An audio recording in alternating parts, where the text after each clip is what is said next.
Good afternoon, good morning, and good evening. Welcome to 365 Deep Dive. He's John Moore. I'm Andy Honeycutt, and today we are really excited to bring you a session that is not Microsoft Copilot.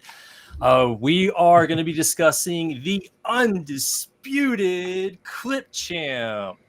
And not only are we going to be deep diving into Clipchamp and all of the amazing video capabilities, we have an amazing special guest with us. He originally hails from France. He now calls the Bay Area home. He's a product manager at Microsoft for Clipchamp. Ladies and gentlemen, welcome to the show, Ludo Ulrich. Ludo, we are so excited to have you here today. What an intro, Andy. Looks like really a boxing tournament, something like that, right? I have to say, you don't disappoint. I'm excited to be here. We like yeah, to Andy came up here. Yeah, Andy came up with the theme this time, and we were playing around with, AI image generators to, make the thumbnail. And we are like, let's do like a early 90s, boxing video game theme. So we're leaning into it this time. But it's great to see you again, Ludo. Thanks for joining us today. Do you want to start out with a little bit about, kind of your journey with Clipchamp, how you've come to be at Microsoft? It sounds like you're a boomerang to Microsoft, actually, right?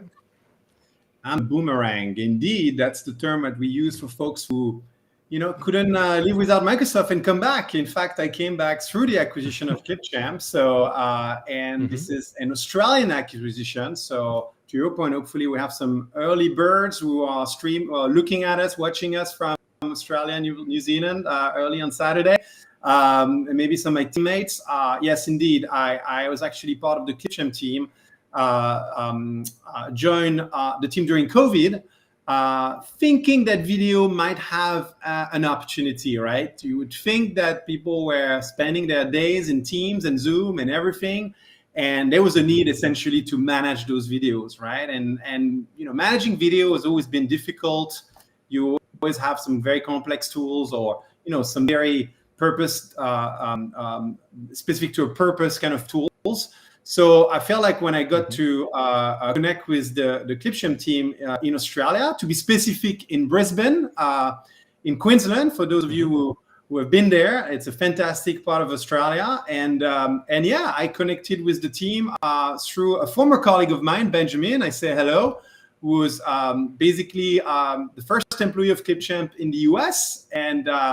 And one conversation led to another. I ended up meeting the founding team remotely, obviously, and got hired fully remotely, indeed, based in the Bay Area. And the idea was to start to represent this company in the US and connect it in the largest ecosystem, right? So we started with like a great conversation with all the storage providers, just to make sure we had all those opportunities to import assets directly into the tool, using them as distribution channels, right?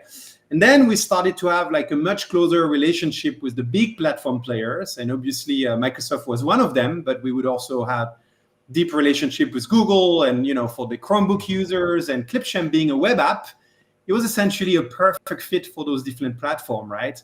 The reality is all those players needed to have movie equivalent that's kind of good at everything, right? To help the general users to edit their videos, but also to create their videos and create some cool videos, hopefully with templates. And that's what's one of the ad is that very kind of template-based approach. And so again, one thing led to another. We had a great conversation, great engagement with the Microsoft team. Obviously myself, my colleague was also a former Microsoft employee. So I guess we knew how to walk the walk with the Microsoft team. We had a product vision of what we could accomplish, from building a Windows application to integrating deeply with OneDrive. And of course, a vision to integrate in Microsoft 365 and get to an enterprise version of Clipchamp over time. But clearly, to be honest, that would have been very hard to accomplish anything like that as a partner, right? So I think, the best way to describe what happened is one of those situations where Microsoft was in a situation where they need to figure out buy or partner. And, a 60, 70 people company out of Australia, are you going to partner with a company of this size? Yeah, to some extent. And in fact, we had a lot of work stream by Microsoft in their campaign on store and so on and so forth, but there was a limit to it. So, someone from the first meeting to 9 months later, we ended up, accepting an acquisition. And of course, Alex, my CEO, and the rest of the founding team had to make that decision, which is always kind of an interesting inflection point in the company, right? But I think the general consensus is that it would be a great way for us to join the Microsoft division, which was really to democratize video creation and video editing. And when you think about it, being part of a platform like Windows was just, a shortcut to get there, right? Let's put it this way. So we joined Microsoft in the acquisition was announced in September 2021 here, but that's kind of a fast forward of the journey and how I came back as a boomerang through an Australian company, which is ironic, at Microsoft. Nice. Yeah. So we've been interacting with the Clipchamp team as MVPs for probably 2, maybe 3 years at this point. So myself, Andy, Ludo, we've interacted and gotten to know each other through like MVP product interactions, things like that. And it's been a really fun journey to watch, like, before the pandemic, even democratizing video and having an enterprise grade platform for expressing yourself with video has been a passion of mine since, the mid 2010s. And it's been really good and hopeful to watch Clipchamp come into that fold, right? It's part of the Windows 11 experience natively now. We got to watch that come out. We've seen now the integration with the M365 platform. So it's not a separate thing with a separate account system. As of recently, as late as, the end of 2023, you guys maybe started seeing it roll out in your Microsoft 365 tenants. And now, it's fully integrated in with the files in your enterprise OneDrive. It's part now of editing files in place in Microsoft Stream. It's right there as, native experience as part of the enterprise video story. So I think it's the perfect time to talk about it because a lot of those enterprise integrations are now in place so people can use Clipchamp in the flow of their work, right? So I think it's going to be a really exciting topic today. And we have a lot of folks in our audience who are very into video creation and live streaming. I saw Michael from Germany. He's joining us from Berlin. He's a big video creator in the MVP community as well. Looks like Ben's joining us pretty early for you, I bet. And it's going to be a good time. So I think, Andy, we wanted to start out with that. What is Clipchamp? We kind of, touched on that a little bit in the consumer space. I think, Ludo, would it be safe to say that, it was really big before in the pre-acquisition realm? Clipchamp was more like in the consumer space, maybe in places like education because of it, being like a web first type of experience. You can use it, your kids on their Chromebooks, things like that. Is that kind of where it started and then has kind of pivoted into the business world? That's where we were strong indeed at the time of the acquisition. But to go even a bit before that, essentially the company, as always, those startup stories are always a long journey. But Clipchamp started with some sort of technology for distributed computing. That was the idea of the founders. When your computer is idle, you had a few of those companies trying to do that, right? Trying to use the power, the CPU of your computers to process things, right? But that technology ended up being reusable and turned into more of an API. So not for the consumer and education at first. It was more of a B2B tool to do encoding, compression, things like that as an API for different players out there who would use that, right? And then the founders decided to turn that into actually a standalone product, a web product. I saw somebody mentioning Windows Movie Maker. It was kind of, making the assumption that something could be done better, right? And having a web modern version using the latest technologies like WebAssembly, things like that, could be something that would be relevant, right? And so that's how it turned into basically Clipchamp, which at the beginning was called Clipchamp Create. That was the name of the product. That gives you the DNA. It was really a creation tool. Yes, of course you can edit. You have a timeline. You have a bunch of features, but it's really a way to express yourself and to create something. And so I think now at this point, you're right, John. It became very popular in the consumer space. In fact, one of the key reason why Microsoft really loved Clipchamp is we had extremely good SEO. If you look at a video editor for Windows or video editor in your browser, you're going to end up falling into Clipchamp because we had some raving reviews, and you know how SEO works, right? We ended up being part of a lot of tutorials on how to create a video and became de facto one of, if not the leader of the multi-purpose, universal kind of easy to use video editor. And so yes, you're right. The audience was a lot of students, a lot of teachers, a lot of non-professional YouTubers who need like an easy tool, change the aspect ratio, things like that. And also, and that's at the time where I joined Clipchamp, we started to have also success from the SMB standpoint, with a lot of small business just trying to create videos for their business. And little by little, we had a lot of, shadow IT kind of situation where some users would just discover the tool maybe on their personal time and try to make some corporate videos with it. So that's kind of the journey. Obviously, that's where we knew we would hit a wall at some point, right? Because without the credentials, the compliance, and essentially everything that Microsoft stands for and being part of it, it was kind of an uphill battle for us to actually go in the enterprise. We managed to get pilots and a few deployments, but and now we're kind of ready for prime time as well. Yeah.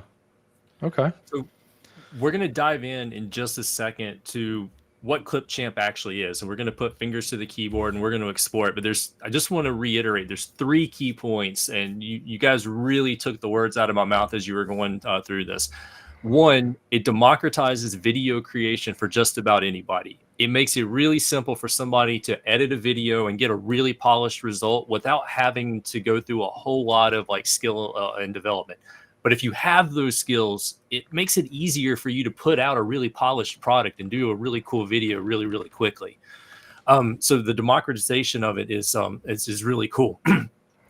Another key point or another key takeaway that I've seen is the flow of work. Because if I'm in an enterprise environment and I've got to edit a Teams meeting recording or I've got to capture something to put out like a training video, I can stay basically in the Microsoft suite in my web browser and like work from there. So I don't have to worry about, well, we record here, download over there, do this, and then re-upload. Like I can minimize a lot of that, that process. And Ludo, one thing you said really hits home for me. The ability to work in the web with this, but also to be able to call the local resources, like you've really hit that sweet spot of the promise of progressive web apps. And I think we're going to be able to see and explore that today. And I'm really excited with that. So why don't we go ahead and dive in to what is Clipchamp and do kind of like an overview of the actual application itself. And then we're going to step through the high level some of the Clipchamp personal and enterprise. We're going to focus more on enterprise as we move forward throughout this conversation. But we're going to start off with what is Clipchamp and then kind of go from there. Yeah, that sounds good. So if you want to bring up slides, you totally can, Ludo. I just opened up the Clipchamp website to kind of show the back of the box, right? So if viewers aren't familiar with Clipchamp yet, you can learn a lot just from clipchamp.com. In the typical fashion of seeing like what the capabilities are and landing on, a little bit about what the difference is between like the consumer version, the business version, and then sliding into what it looks like from the Microsoft 365. So that's typically where I start, is just on the website for whatever, thing that we're checking out today. And we can learn a little bit more about, the pricing. And there's like a for home version of Clipchamp, which is the consumer version. There's also, we can take a look at the for work version, which is part of your M365 enterprise or business licensing as well.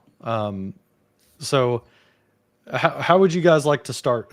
Should we show how to get to Clipchamp first? Some of those, like if you're looking at it in your work environment, how to make sure that you are enabled for Clipchamp, where to find the application to actually get into it? Yeah, I think that's maybe a good we spot. can do that. Maybe if you don't mind, I like always to start with a video since we're talking about video, right? So maybe you can put forward my screen and hopefully the video will show you. Just to get a little bit of the vibe of what Clipchamp. In this case, that's more the consumer version of Clipchamp, how it looks like, right? So yeah. can you put my screen forward, maybe? Yeah, there it is. There we go. Okay, let's try to play this video, and then hopefully the sound will work. Video is an essential business communication tool. Whether it's internal communications or external communications, connecting with people through video has never been more important. But how do you produce high-quality videos quickly and cost-effectively, especially if you're not an expert? Introducing Microsoft Clipchamp. Whether you're new to video or an expert, Clipchamp enables you to create professional-looking videos for an impactful viewer experience. Clipchamp gives you all the editing tools you need to achieve your video creation goals. Intuitive, user-friendly features like the timeline editor, trimming, webcam and screen recorder, video resizer, transitions, and text enable you to immediately start creating videos. And because Clipchamp is built on OneDrive and SharePoint technology, your data is secure and integrated with Microsoft 365. Plus, it's easy to share your videos safely on Microsoft Stream. Enhance your work. Elevate your brand. Upgrade your communications. No experience required. Clipchamp. All right. So it's a good program for the rest, right? This video, and apologies, that's actually the more of the enterprise video that I played here, which is even better. But that gives you a good overview of what the product is. And so maybe I think I like what you recommend is like, where do you find it? Where do you start as a user? So and essentially, frankly, I'm just gonna back up a little bit if you don't mind. Video has a lot of manifestation into the Microsoft stack. For those of you who use a Microsoft 365, I'm sure many of you are also admin on Microsoft 365. You'll realize that Microsoft has many, video manifestation in their product, as I said, right? I mean, in Teams, in PowerPoints, in Loop, in Stream, obviously, which is our consumption products, right? So what we want is make sure that there's a consistent experience, and that's kind of the purpose of the team we belong to, is make sure we have this consistency, and wherever you are in the context, you can open the right tool. Sometimes it might be Clipchamp, sometimes it might be just you just need to record something in Stream or in Teams. You don't need to open Clipchamp, right? So there is this kind of a overall vision that we're trying to build. And we want to make, I think, Andy, you mentioned democratization. I think the word will come up a few times. We don't optimize for the advanced users. Of course, you'll miss a few functionalities if you do video as a job, or if you do like 20 videos a week, and that's really something you might need some more advanced tools. But we want to make it an everyday habit, right? Making sure that you don't like fear the idea of like creating a video. It's going to take me like 2 hours to create that project. No, it should be quick. It should be something that's kind of everyday. And in fact, just to prove that, just in terms of numbers, this is the type of scale we accomplish with Clipchamp. Of course, it includes the consumer, right? But as you can imagine, those numbers will be impacted by the availability of Clipchamp in the enterprise. We think we can double that very quickly, right, with the distribution that we have. So the first thing we did as we joined Microsoft was to redesign the logo. So that was the easy part. To be consistent with the look and feel of the rest of the Microsoft 365 suite, if you will. But what that means is that we reach a level of, availability, accessibility, the fact that we were in multiple languages and so on and so forth. So which basically got us to the point where we became the pre-installed video editor for Windows. So once again, the modern web version of Windows Movie Maker. And so that's the first point of entry. If you're a consumer out there, you have Windows 11, you'll find Clipchamp pre-installed. That's going to be your by default video editor. In fact, and that's what I show on the screen, if you do a right click on an MP4, the universal video format, obviously, you'll get an option to edit in Clipchamp directly, right? So that's the first thing we did. You can, of course, find the Clipchamp app, the PWA app, for Windows 10 users in the App Store. And needless to say, it works extremely well on a Mac, extremely well on a Chromebook, because it's a web app. So just go on clipchamp.com and you'll find the free version of Clipchamp. The other way to get it is to, if you have a Microsoft 365 Personal and Family Edition. In fact, it's been available part of this package for a year now. So you see the little logo, and of course, there's always a little bit of pride when we see the purple logo. And I agree with somebody in the chat, the purple and the look and feel of Clipchamp goes very well with the Restream interface. Yeah. So yes, so we're part of the Microsoft 365 Family and Personal Edition, which is great because again, it made it really broadly available. And then what we just announced at Ignite, and I think we're going to dig deeper into that, so we'll pause after that, is we're part of Microsoft 365 E3 and E5. We have the standard version of Clipchamp finally available. It took us a little bit of time because you saw in the video, we had to integrate with OneDrive and SharePoint from a storage standpoint, which allows us to overnight be, for most IT team, kind of an approved tool, right? Because all the rules that essentially follow all the rules from a storage standpoint as, OneDrive and SharePoint. So that's what we announced at Ignite. And so now, if you click on the waffle on the top left corner of your Microsoft 365 interface, you'll see Clipchamp appear in your tenant. And of course, we have multiple point of entries that I think we could show more visually in a minute. Yeah, definitely. So let me steal the screen real quick to kind of do a demo for the admins who are watching and you're looking to roll out Clipchamp, get started with Clipchamp. Getting it available to users is almost one of the easiest things you'll do as an E5 administrator or an E3 administrator. So if you have Microsoft 365 as a tenant in the commercial world, it's as simple as putting it in the hands by licensing your users. So I've got Megan Bowen here in the admin center. You'll see now that when you open up her, licenses and applications, she's got an E5 account.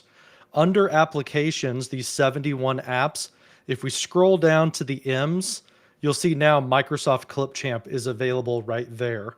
And then for your users, if they ever need to double check if they should see Clipchamp in their environment, a tip that we found as we were going through like rolling out in my own organization is you as a user, you can always go up to your user account and we'll click account right here.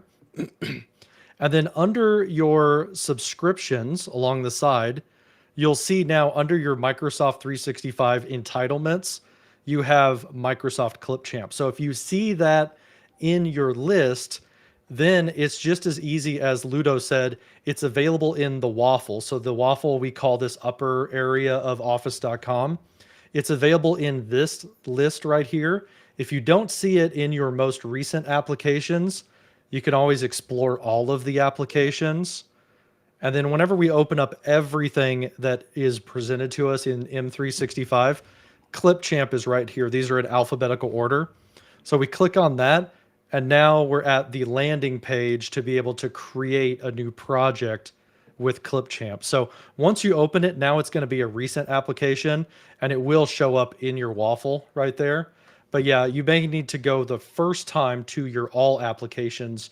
You'll find Clipchamp right there, and then you can simply click a blank video and it will open up a brand new project file automatically saved to your OneDrive. So Ludo, I've noticed when you open up the video project for the first time, in your OneDrive, you're going to see a new location get created called Clipchamp.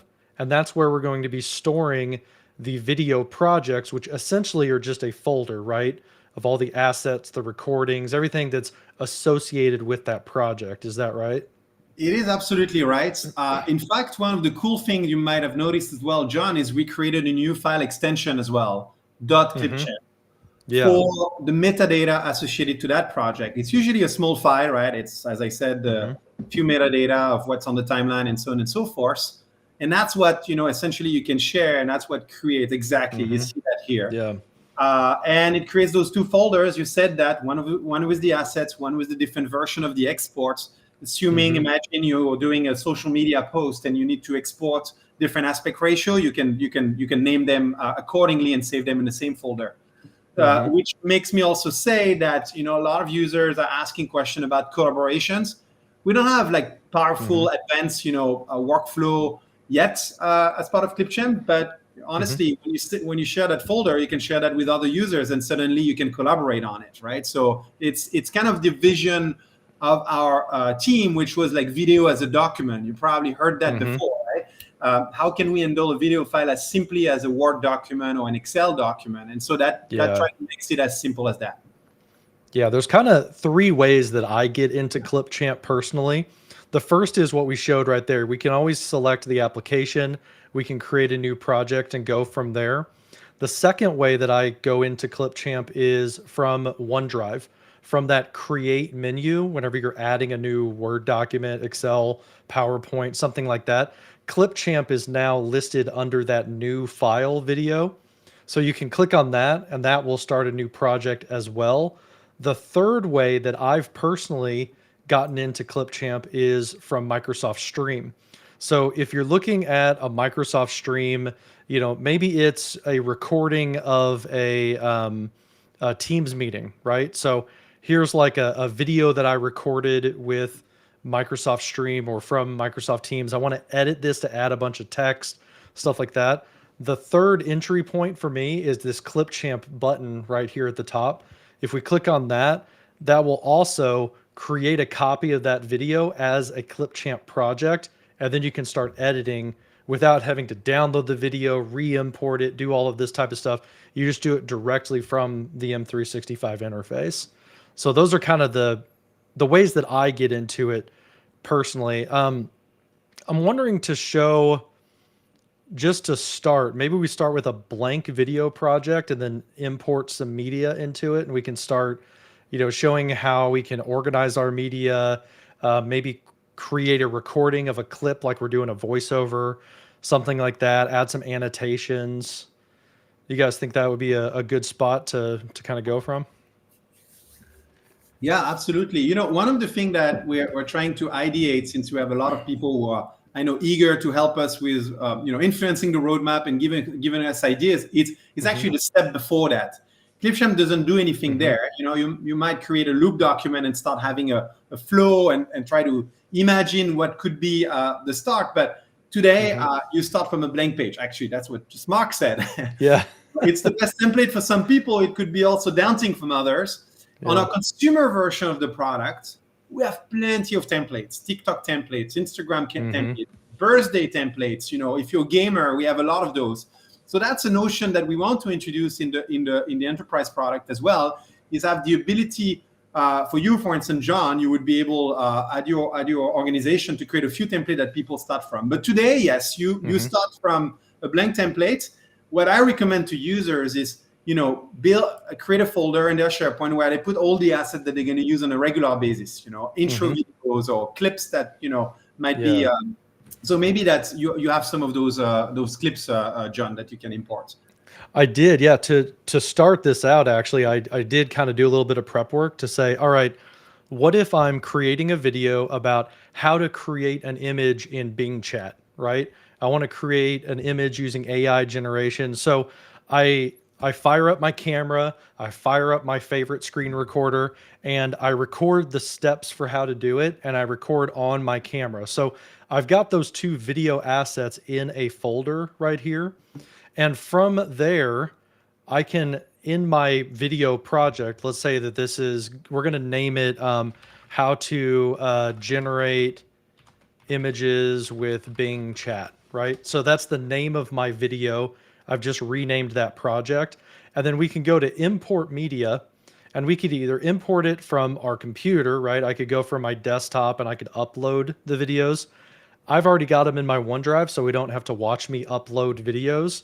So if you click the drop down right here, you can select from your OneDrive, from the M365 ecosystem. So now I'm navigating through my own OneDrive. My video's already in the cloud. We've got those recordings that I threw into that space. I can select one or multiple videos, click select, and then now you're going to see that it's attached them to the project, and it's processing them so I can add them to my timeline and start cutting and cropping and adding effects. 2 comments, John, as you are preparing those files. So first of all, I love the fact that you called it an how-to video, because literally with our product team, a few weeks ago, we're trying to nail down the personas that we think are the best fit for us, right? For the products today in the enterprise space, in the corporate space, and really how-to heroes. That's the name we gave them, the internal name, not to too many secrets. It's kind of straightforward. Like, we want to really to nail that scenario, right? The how to. So it's really, you nail it. And then the second comment, those files are being prepared. So we prepare them to be used in the browser, and those files are probably, pretty large.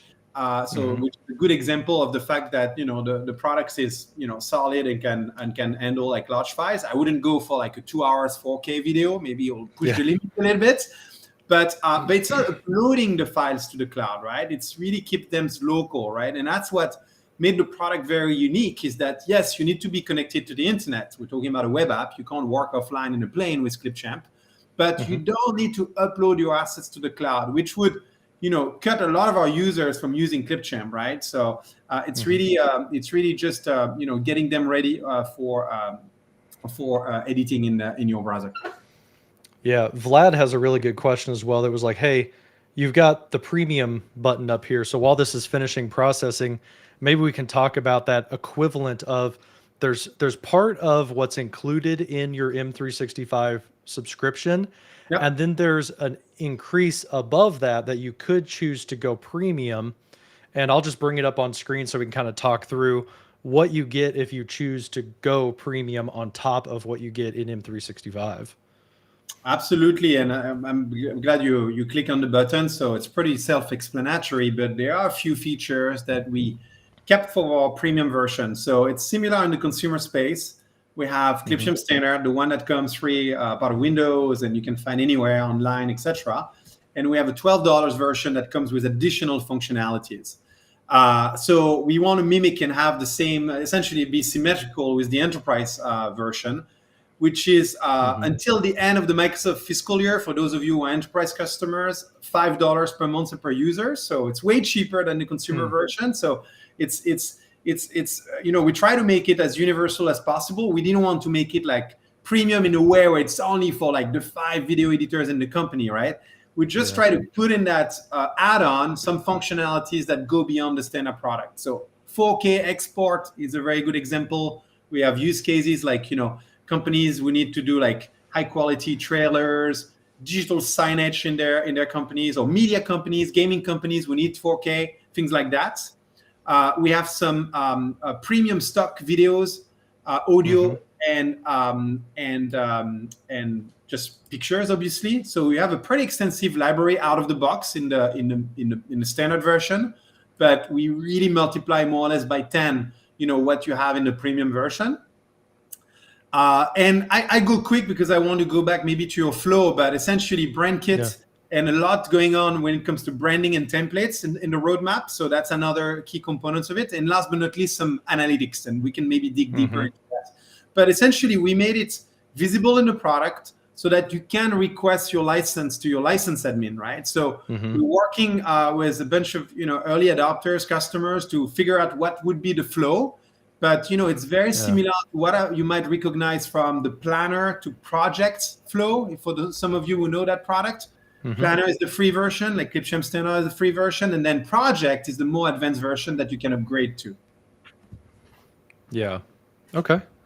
Cool. So that's a good rundown of like what you get when you're premium. I think for me, the obvious one is the brand kit capabilities of like, how much is it worth to the organization to have consistency, brand messaging, things like that. And then also, how much potentially are you paying, or would you already be paying for, stock footage, stock video, music, things like that, that kind of, are that value add that you get with premium. So to back out of that, we've got our videos processed here. So I've got a new project, I've got some pre-recorded content, and now I can just add that to my timeline to begin editing, right?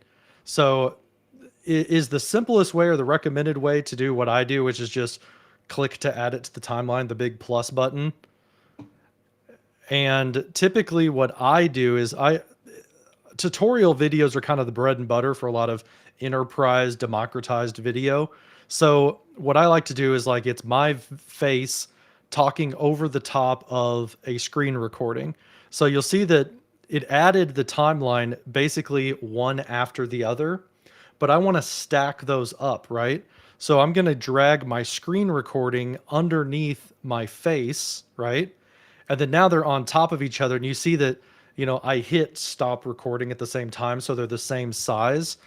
But now I can blend these together by putting myself like picture in picture, something like that. So that's typically how I would start a layout, right? Which is just screen as the backdrop, putting my face on top of it, and then cutting out all of my mess ups, adding annotations, some things like that. One thing that I like about Clipchamp as well is the ability to crop the video out so that you can kind of squeeze yourself down into that picture in picture. There are, I found, you know, some picture in picture presets, if you will. So if you want to automatically align it to a corner, make it like kind of a pre-canned size, you can definitely do that. But if I've got like all of this extra space on either side of me, I can always hit the crop button right here. If we click that, I can kind of trim out my TV, trim out this blank space right here. And then now I'm able to put myself anywhere I want on my screen if I select it, and I can make myself a little bit bigger so you can see me better without having to look at like my wall next to me. So that's kind of the crop functionality, the ability to squeeze yourself down so that you're on top of your video, right? The other thing a lot of people might do is you see that I'm kind of looking off to the wrong side of my video frame. You can also choose to flip the video. So if I want to look like I'm looking at the background, I can click that, and now my view is kind of like my eyes are looking at the screen that I'm sharing. So those are kind of those basics of like what you would do, just throwing together a quick edit. I think beyond that, are there recommendations that you see, Ludo, that are kind of like, you know, they take their game up a notch and add a little bit more to their video? No, I think you said it all. It's pretty straightforward. I think the analogy I use to illustrate what you just showed is PowerPoint, right? So if you are an IT leader who is thinking about deploying that broadly, right, because it's part of the package and enabling those users, just tell them it's as easy to use as PowerPoint, right? Technically, you know, because I know like video, so you're talking about picture in picture and all those acronyms that we can have, but it's literally you take video as a document. It's also, taking video flows or video streams, sorry, I should say, and use them as object in a PowerPoint presentation. You resize, you can have 3 videos, one overlapping the other. So, play with it. You'll see it's pretty straightforward. And I think I'm glad you showed actually the reverse. Actually, I don't use it. It's a good idea to point your face towards the inside of the screen. But there is a lot of work and minutia by our product team to get all those contextual menus, right? And maybe the last thing I would add to what you showed is that you can use a lot of shortcuts. In fact, the product is fully accessible with a lot of shortcuts. I will put the links in the chat in a minute. But feel free to use the copy and paste and things like that as you move things around. And you can also do multi-select. So as you edit and you do what you just said, it's really one of the features that I found super useful that we didn't have actually a couple of years ago, right? It was really kind of a mouse-based tool. But now, for those of you who love the keyboard, you'll be happy with Clipchamp. Yeah, and you'll see those in some of these contextual menus. You'll see the preview. One that a colleague of mine, Lee Reed at EY, he uses the split a whole lot. That's because you have your hand just right on your keyboard. The S button is probably the one you're going to use the most as you're going around. You're selecting somewhere in the timeline. Just click the S key, and now you've split that clip in half, so you can spread it out. You could do whatever you need to do. Again, you can use the Control Z or the Command Z if you're on a Mac to kind of undo whatever you did. So if I move this forward, I don't want to do that. Command Z, I've gone back, so you have an undo, a redo, a split button, all of these kind of typical clipping and undoing, copying things are along the top of your timeline right there. So that's kind of like laying out my screen. If I scroll forward a little bit, I really like your analogy to PowerPoint, right? Where it's like I'm looking at a slide and I want to like move myself. I'm just an object on my stage, right? So I can move myself to the corner. Maybe I want to annotate to say, click here, right? So I want to put like an arrow that says click here on this. With PowerPoint, you would add an arrow shape and you would add text. It's very similar whenever you're talking about Clipchamp and we're talking the video world. So you'll see along the side here, these are kind of the assets that you would be adding to your video. So if I want to say click here with a big arrow pointing to it, I can add some text. I can click on that to add it to my stage. Now I've got this text, so I can change that to say click here with an exclamation point. Maybe I want to change that text a little bit. So these are kind of your, how would you word it? These are like your adjustments over here on the side. So if you select text, now you can change your font, the style, the color, things like that. So if I want to make this like, pink or something, I could make it really kind of wild colors. I can make it stand out a little bit better on that background by saying click here. I can shrink it down, make it bigger. So I'm going to put click here so you can kind of read it. And then I'll go into probably the graphics where we've got shapes available. We've got all these different things. A lot of them say premium. They've got that little diamond icon, but there are some that are free. So if I search for like arrow, it's going to come up with a lot of arrow options for me. This one is actually free. So I can click on that, add it to my timeline.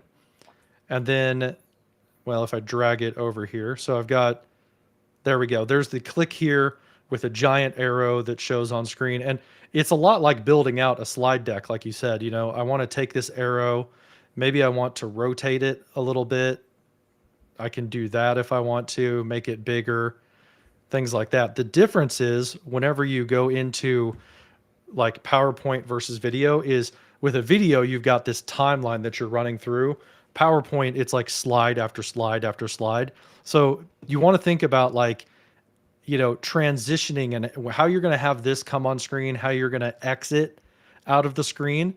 And probably the easiest way to do that is if I zoom in on my timeline, you'll see down here, I've got the click here, I've got the arrow. If I want that to last longer on the screen, I can drag this out and now it's going to last from 6 minutes and 44 seconds to 7 minutes and 10 seconds. And then if I play that back, like let's hit play. I'm going to mute my audio so I don't hear myself. And you'll see that it just like popped on screen right there. If I want that to look a little bit easier or, a little bit smoother, that's where we get into the transitions. So if you want it to look a little bit more professional, you can select these and say, well, let's make them like animate on screen by fading, right? So I can drag that onto there. I can drag it onto the text. And then now as it comes in, it's going to, well, it buffers first. It's going to, it should fade in, right? Well, it didn't fade in that on that one. Am I doing something wrong, Ludo? If we drag that on there. No, because the fade is you're in the transition. Sorry, the screen is small, but you're in the transition. So you need to, so if you want to fade in, you need to right click on the actual, on the, exactly. You see on the right side, you can define how long is the fade on that section. Oh, okay. Yeah. So I didn't adjust those. Yeah, I was distracted by the comment on good. designer integration. So if we add like a 1.5 seconds fade now, if we scroll through, it's going to fade on nicely for me. If I hit play, it's going to catch up. And now it's coming on screen. If I want it to gracefully fade out, that's this slider right here. And as it gets towards the end of this little clip, then we're going to see it gracefully come out. So that's how you're kind of adding some annotations onto your video. And Ludo, this is saving automatically, right? You don't have to remember to save, like, you're using Word online. That's the beauty of a web tool, like or the other web Microsoft 365 apps. It's auto saving. You have the structure of the video that that's there, and obviously you can what we one thing to keep in mind though is we don't do real-time editing, right? So this is something we're thinking of doing in the future, but right now if you just don't want to work together, John and Andy together on the same project at the same time. But other than this, yes, it's auto saving. Yeah, correct. Okay. Yeah. So we don't have like the full co-authoring experience, but it's automatically there. You could share this whole project folder with somebody else, and they'd be able to get in, but you don't get the full collaborative cursors, the things that you're used to with like Whiteboard or something like that. So it kind of set expectations a little bit there of how collaboration works. Correct. But hopefully we'll get that in the future. Yeah. And of course, be vocal with us and help us understand the use cases of, co-authoring. And there's a question about co-authoring. That would be the idea of that we would be together at the same time in the project. To be fair, I personally, I don't know if I would love, I'm John, and he is like messing with my fading that I just did. I don't know, the idea of annotating the project, things like that, once you want to collaborate on it, maybe with the idea of locking and unlocking. So this is the type of things we're going to think in the future in the roadmap. But I would say in terms of collaboration, what I see a lot of, customers and users do is that once you finish that project, imagine you're happy with that rhino and the arrow, you just stop, you close your tab, and you tell Andy, why don't you open the project and have a look at it and do your own edits, right? And then we can compare notes. Or if you don't want to mess with what John did, why don't you copy that folder that includes the assets and the .clipchamp file and make your own version of for yourself, right? So and as a result, imagine, of course, you're kind of early, it's a draft, but imagine if what you have right now on the screen would be some sort of template, and you just want to replace, swap essentially the rhino by an elephant because it's a different context, you don't have to redo the entire video. That's also what I like in Clipchamp, is this idea of reusability of the existing projects. Yeah, Daryl has another really interesting concept or idea would be, imagining this like added to Microsoft Designer or something else, like what we've seen in tools like Canva, right? Where you've got this graphics and you've got this big library. Like I searched for arrows, as 109 items came up. It'd be pretty cool to be like, create with Designer, right? And be like, create me an arrow that is this yellow color that matches my branding for my company, whatever, and kind of like create those assets and then inject them directly. I think, Daryl, that might be what you're talking about is having that tie-in. Today, you would open up a new tab, you could play around with Designer, and then you could go to My Media and you could import it. But it would be pretty cool to be able to do that like directly from, the asset browser. Correct. Yeah, That'd correct. Cool. So two answers to Daryl's question. Yes.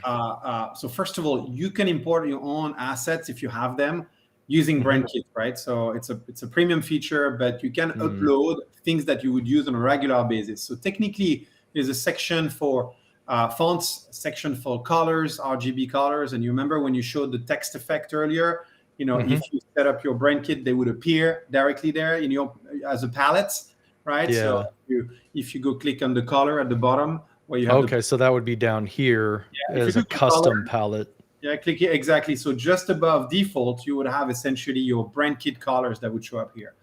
And the last component of BrandKit, part of the BrandKit functionality, which is our V1, expected to become even more powerful in the future, is to upload your logos. But nothing prevents you from uploading an arrow or a specific banner or something that you use on a regular basis. So there is this way to do that. Another way that I envision in the future is to import your own stock libraries, right? Imagine some large customers might have existing subscription with some providers, libraries, or internal branding libraries. We don't Yeah. do that today, but hopefully we'll be able to do that in the future. And then last but not least, it's like it's not your existing assets. I think it's a fantastic idea, like having some sort of designer integration. We work closely with that team, so stay tuned. Hopefully we can make that happen in the future. They already integrated. We announced that at Ignite, and in fact, I put the link in the chat earlier. You have also an Edge extension for designer where you can use a Gen AI and generate some images. So it's kind of easy to drag and drop and put the picture together. We don't integrate within the product for now, but it would be fantastic to do that. Yeah, that's a pretty cool idea. I wonder, let's check that out. So we're in deep dive mode, right? This is 365 deep dive. I want to try something like that. So Daryl inspired me. I've got the Bing sidebar right here, right? So let's open that up next to our project.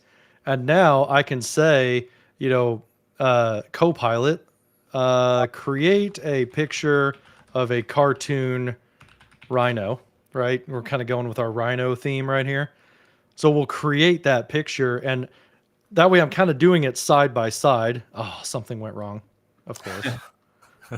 Let's go to more creative. Create a picture of a cartoon rhino. Watch it not work. I'm wondering, like, you could kind of like do your creation over here, and then you could like bring it over by using the import button, right? Now you can drag and drop on this area, can you? Like from your desktop over to from the desktop. Let's see if it works from the browser to bar. browser. Yeah. I'm curious because like if you had the image over here, right, and you could like just click and drag, see how it's like a hotspot. Yeah. So I don't want to do that. Let's do it with one of these rhino pictures. From the browser, I don't know. Yeah. Let's see. Yeah, you can do that. Okay, so I like this guy. Let's drag him in here and see if it does anything. Okay, so it didn't quite do what I wanted. Let's open it up. Let's drag it to that tab and over. Not quite. What if you dragged it to your desktop? Then dragged it in. Now I've got the rhino, and now I could just add that to my timeline. You just showed me a feature request, browser to browser, drag and drop. So right, not something that pre AI we wouldn't have thought about this, but now it'd be great, to be able to do that from the sidebar. Just give me a picture real quick and just drag that over. That'd be pretty cool. So in the meantime, though, Daryl, you could create cool stuff using the Bing sidebar. Another reason to use Edge. Pop it on your desktop and then pop it into the project. You're good to go. So that's a pretty quick way to kind of like replace this with another picture. To be clean, I would just say, John, not cool. to be the party killer, I would actually drop it not on the desktop, but maybe in the OneDrive in the folder where you have all the other stored assets, not to break the links as but yes, because that's also something that might be the number one thing I heard as well as a feedback is educating the users that they need to make sure that they keep the asset associated to the project ideally a bit organized so that you don't go all over, because technically it's a web app, right? So you could edit the project from a different computer or that's just the best practice. But that's pretty cool. So that's saved locally. It's not saved to the project folder. So I guess to dig into that a little bit, if we click on the name of the project, we can always go to the folder for that project. And so under assets, does it uploaded that image? Yeah, you're right. Actually, it uploaded this in this case. Yes, correct. Okay. Yeah. So we're okay there. If I were to share this with Andy, it wouldn't just be like a placeholder. You're right. Okay. And that's good to know. That's a good difference, since we touched upon this between the consumer and the enterprise version, right? The behavior of the enterprise version, it wants everything to be in that OneDrive folder, which is different from consumer. Yeah. Andy, you were going to say something? I was going to ask you to expand on the folders a little bit, but you guys naturally walked into it. So I'm going to post a link in the chat window about how Clipchamp stores and processes the media files in editing projects so that people have that as a takeaway. Yeah, perfect. It's a new post. I'm glad you have it, Andy. We just created that. We had a lot of requests on that topic, which is a bit technical, but that's great. Yeah, that's helpful. Yeah, for our audience. I think that kind of next thing we talked about, taking this folder, this video project, sending it over to somebody else. That's a very familiar experience as well. If you're in the M365 ecosystem, you're always looking for that share button up at the top to be able to send this to Andy. It's the same type of deal. I can click share. I can use the sharing menu. I can just get a link, or I can do manage access because this is just OneDrive and SharePoint. So if I click share, it comes up with that, very common experience. I can search for Andy Honeycutt. He's right there in my tenant. I can give him either edit access or view only access, and then I can send that off. He's going to get an email that he could jump in, and we can't edit live together, but he would be able to jump in at his leisure, make some changes to it without, having to copy it and merge them together or anything like that. We're just, able to work on the same asset together, not in real time, but a little bit, asynchronously. So, I think another thing that I'm really intrigued by with Clipchamp is the aspect ratio changer. So, I'm making my videos in like 16:9, right? I'm always recording like a 1080p screen. I've got myself, I kind of put myself in the corner, but things that resonate, I'm trying to like get a little bit more, forward facing, right? And kind of consume, like, maybe I'm going to put this on Yammer or a social media feed or something like that. So maybe I want to go with cropping the entire video to be 1:1, or maybe a vertical video, something like that. This is something that, most video editing products like Camtasia or other things, once you set your project up, it's a little bit more work to try to change that view. With Clipchamp, something I really like is, you see that it says 16:9 up here in the corner. If you want to change this to, like, I'm going to post this on a Yammer feed, so I want it to be vertical video for like mobile friendly. If you click on that, now you've got these other aspect ratios that will show you live what that's going to look like. So you could go ultra wide or you could go vertical. So if I select vertical, it's going to show me a preview of that. Now I click it, it's squeezed it down to that level, and now I can kind of lay out where I could make the screen a little bit bigger, kind of show this, make myself larger in the bottom of it. And you're kind of getting like almost like a TikTok style layout, right? So do you see a lot of people in business using this, or is this kind of like a bleeding edge?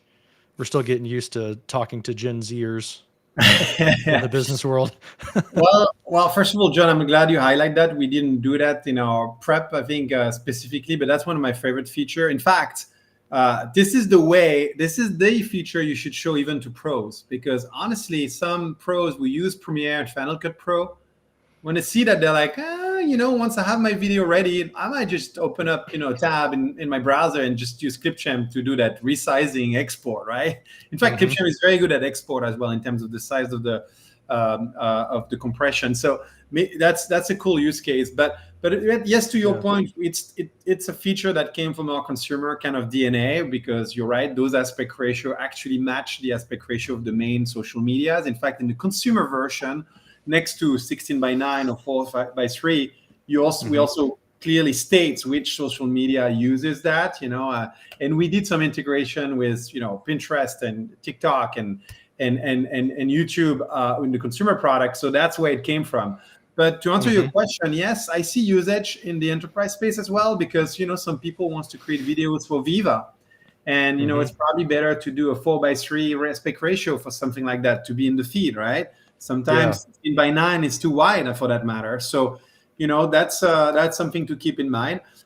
You show that in a demo. Sometimes Clipchamp, based on the assets you have on the screen, does a very good job at just resizing, and literally it's ready to go. Sometimes you need to do a little bit of work to resize to fit and make sure you highlight the part of the assets that you really want to highlight. Yeah, and that's good for like the content creators who are watching. You saw that like my assets were in a 16:9 friendly, but I'm gonna try to speak to a Viva Engage crowd. So I want to do that vertical video. You notice like I had to make some changes, right? Because like maybe it didn't line up the way that I had recorded it. So it's better for me to be like in the bottom third, my demo in the top third. So that changed like where I needed to put my arrow, right? I kind of pushed it up a little bit. I made some formatting changes to kind of like, work a little bit better within those constraints. So actually, why don't we take this and send it over and export it and kind of show what that looks like. So this is something that people have asked for a lot with Microsoft Stream, is the ability to trim. If you want to go trim your video, like I want to get rid of the beginning or the end of my video, you can select the pieces that you want to trim. They're highlighted in green. Now you can grab these handles on the end, and we're going to shorten that up a little bit. So it's like, what do I do with this blank space that's 6 minutes right here? You'll notice the little trash can goes right there. If you click that, it's going to delete all that dead space and kind of move it to the beginning. Then I can do the same thing to the end. I can shorten it down, and now I've made this 36 seconds in length. And then from there, we can export that. So I'm going to click export. It's defaulted to 1080p. Is that based off the upload? And John, just a quick comment before. If you happen to have what we call those gaps before the video, actually Clipchamp will tell you, hey, I guess I could do the British guy here and mind the gap, right? I try to export now. Okay, yeah. So we've got a big gap at the beginning. We try to export. Oh, it tells you mind the gap. Actually, I forgot it says mind the gap. So here we go. I try to remove those gaps. So what can I say? Australia, Commonwealth, the British. So it says, hey, you've got some dead space. Maybe you want to fix that a little bit. So you can click go back and fix, and then you can do something with it. Why don't I want to see something here. If I split this clip and I put my gap in the middle, it probably recognizes that too, right? Yeah, it sees it even if it's in the middle of your video as well. So it doesn't have to be on the front or the end. So we'll delete this. We'll go ahead and shorten this clip down. We're going to squeeze this down. We're going to delete that gap, and then we're going to squeeze this down so that it's short, so it goes quickly. And you'll see that our video now is like a minute and a half in length. We're going to click export, and then we've got 1080p. Does it default to that because I uploaded 1080p content, or does it always kind of try the highest level? I believe it by default to 1080p. So yeah. Okay. All right. So that's what we recommend. Obviously, 480. When you want to make sure you share it with, when you want to share it with somebody actually for feedback, and you don't want to create a big file, that's actually used. And you see 4K as a premium functionality. I'm actually very curious to know if you have some use cases that require 4K. I don't think it's mainstream. I don't think that's for everybody. Obviously, storage is there. Yeah. Just know that the Stream team announced that Stream is going to support 4K as well. So that's kind of also a way to be consistent across the product suites. Okay. Yeah, that's kind of where I'm at. Like 1080p is kind of my standard, me and Andy, Daryl, Al, we have like a Twitter DM that's been going on for like years now. And I think Daryl's making the move to 4K for a lot of his content. Those guys are kind of pushing the envelope. I still upload everything 1080p. I don't know, Andy, are you trying to move to 4K? I was just going to comment. Daryl made a really good point about capturing in 4K.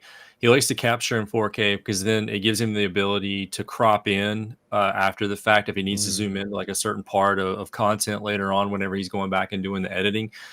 As far as posting in 4K, my thoughts around that are I think 1080p is good enough for now. But if I want to make something a little bit more future-proof, if I think I have a video that's going to last for a few years, I might post it in 4K just so I have like that higher quality to be able to, maybe go back and look at down the road. So like, for example, if I were going to edit a video around like my kids, I'm going to probably capture that in 4K because I want to future-proof it as much as I can. But if it's something like, if I'm doing it with the rate of change in the Microsoft ecosystem, if I'm doing a training video on maybe how to do this thing in Teams, the user interface is probably going to change before the video resolution is going to be outdated on it. So I'm probably going to go ahead and just lean into 1080p and then edit and then save that 4K for things that I think are going to have a little bit longer longevity. Yeah. So we've got 1080p. We'll stick with that because we're not premium right now. I always, am a big advocate of like, let's save it to the cloud.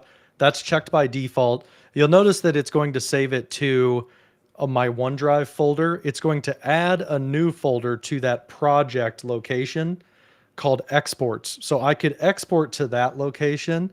Now, I'm curious about like the philosophy about this, because in one way you might want to keep that there to organize it. But in my use case, let's say that I'm just gonna, we're doing like an Ask Me Anything, and I'm gonna cut together a quick video in like 2 minutes. I just want to get it over to Yammer. You could also change the location and you could save it to a more future area. Like say that we're in a Viva Engage community that has a SharePoint behind it, because every Viva Engage has a SharePoint. If you click change location, you can select one of your M365 groups right here. So we could select that, and then we could, put it into another folder called videos or something like that, and go to that location if we wanted to.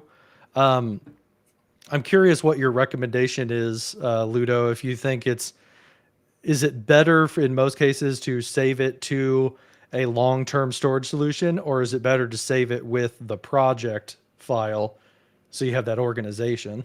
Yeah, I don't have a strong point of view. I think it's a question of self-organization. I think you're right. The beauty of it is like every team, every individual will be different, and at least they're familiar with it. It's not another storage system, right? Before the integration with Microsoft, we had our own storage kind of library and folders, and it created an unnecessary duplication of your organization. So just respect whatever is the process. And obviously, I just want also to insist that, yes, you're going to create some videos that are for broad consumption. You're a trainer in a large organization. Of course, you might want to put that in Viva or whatever, your library, easy to consume in stream, and you'll show that in a minute. In some cases, it's just a video you want to keep local and send with a few colleagues in the chat channel, right? So in this case, I would keep it in the folder. That would be my preference, right? Because then it's like, I know where it is and it's associated to the project. I want to do another birthday video 6 months later for another colleague. Guess what? I can use the same template. I spend, 30 minutes to build. So Okay, so I'll export it this way, and then we'll address Daryl's question about starting from a SharePoint site instead. Like, what if you just start in that collaborative space? I think that's a really good one. So you see, like, this was a 1 and 22-second video. It processed that in like 10 seconds maybe. And now it's uploading 208 megs. So I was doing all that editing locally in my browser. Now it's actually exporting that up to that folder location. Yeah, exactly. So that's the behavior. You click save to the cloud. So far, technically you were independent of the cloud, right? In fact, we're literally doing everything locally with your different assets. And now it's time to make it available based on your location, which is going to have a magic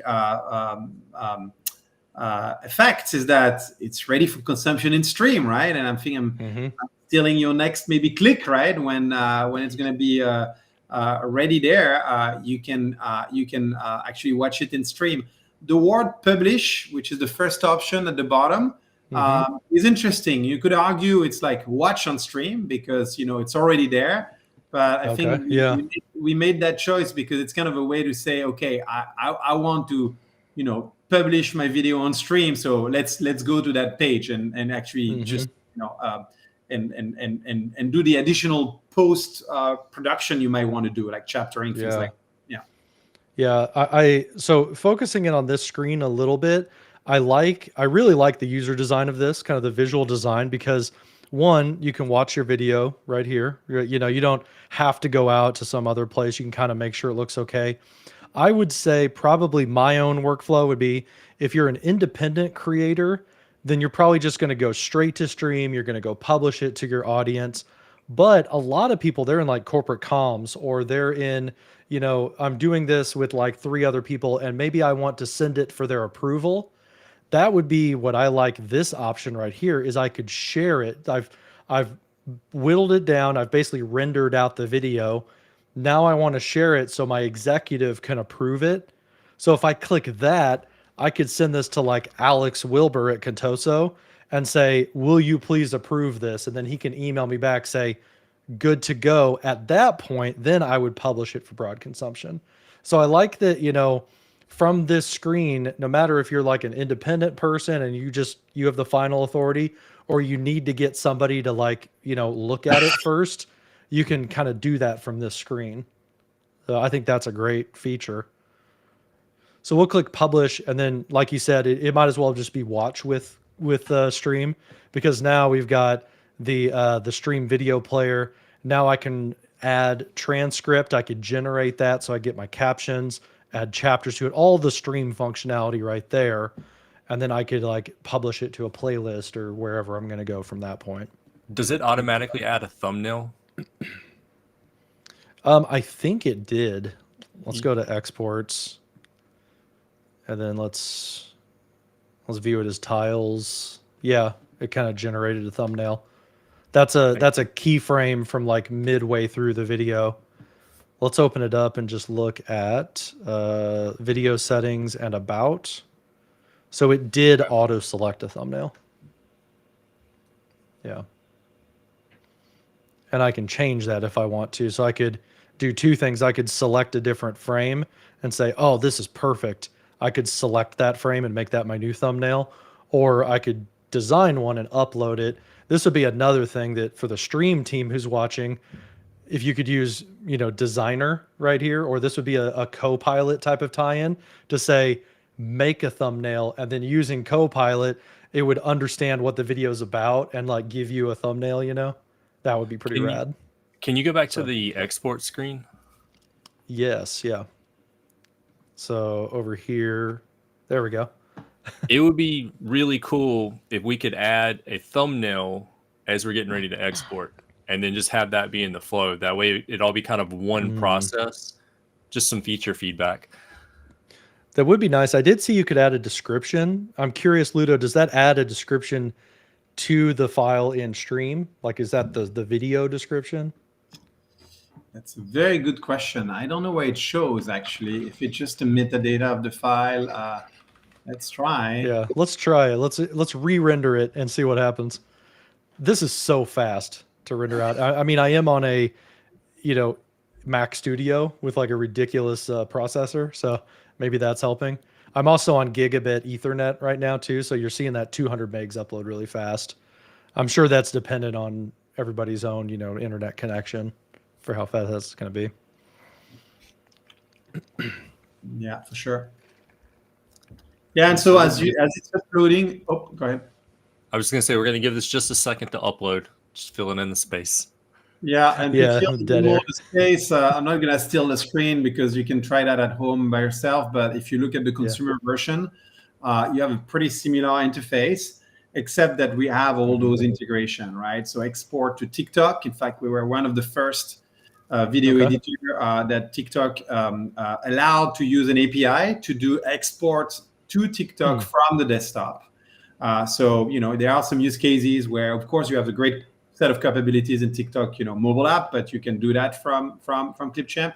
The most used by far is obviously YouTube, and you can actually add some metadata. So back to your question, in this case, they would show if it's an unlisted video, you can define all that, and you have a few other integration as well. But we remove that for the enterprise version at the request of most of our customers, obviously.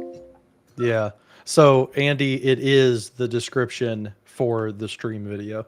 All right. We put it right there at the bottom. There we go. Yeah. I learned something myself. That's what we love about these deep dives. We're kind of learning as we go, and it's all live. Maybe it won't work. You know, that's kind of the fun of it. So to Daryl's question about doing this directly from like a Microsoft team, right? Or from a SharePoint that's behind a Viva Engage group. If we're in, actually, let's go from SharePoint, right? So let's go into SharePoint, and I've got this collaborative space that we're working in called 365 Deep Dive. If I want to add a new folder called videos, I always like to make them red because like stream is kind of the red color, you know? So we'll do that, videos. Now, if I click new, yes, Daryl, you can make a Clipchamp video from the SharePoint location. So we can do that, and then we can do, you know, maybe on this little clip, since we're, you know, pretty far in, why don't we show the recording feature, like the actually recording the video? Because I think that's a big thing that we're missing so far, right? It is, and frankly, I would say I like the aspect ratio. My second most favorite is the webcam recorder. Yeah.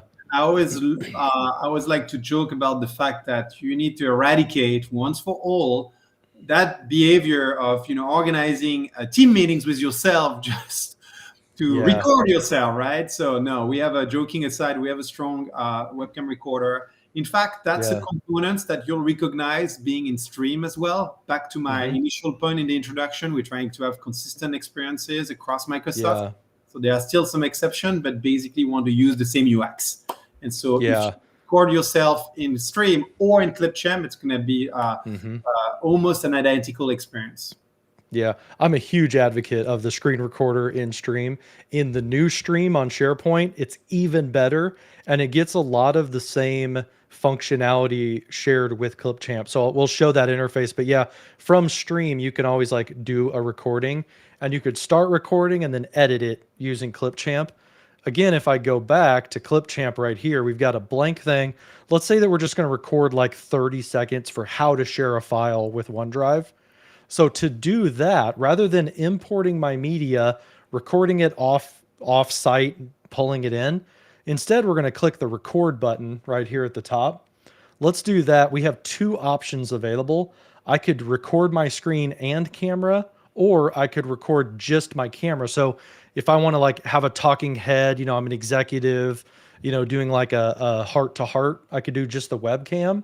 Or because I'm doing a technical tutorial, I'll select screen and camera. I'll allow it to record my screen in my browser. And then I want to select, actually, let's go back. I've got my camera right here. My options are up here at the top. So I can choose not to be on camera. I could, dither that out. I could mute myself because maybe I want to do a voiceover later. Or I can select which camera I want to use. So if I've got a camera over there, I could switch to that view. I'm going to stick to my Elgato cam link. I can select which microphone I want to use. I can make sure it's working across the bottom right there. So this is actually going to record with my AirPods. If I wanted to, I want to use my good microphone, so I would select that, right? So I've got my good microphone, my good camera.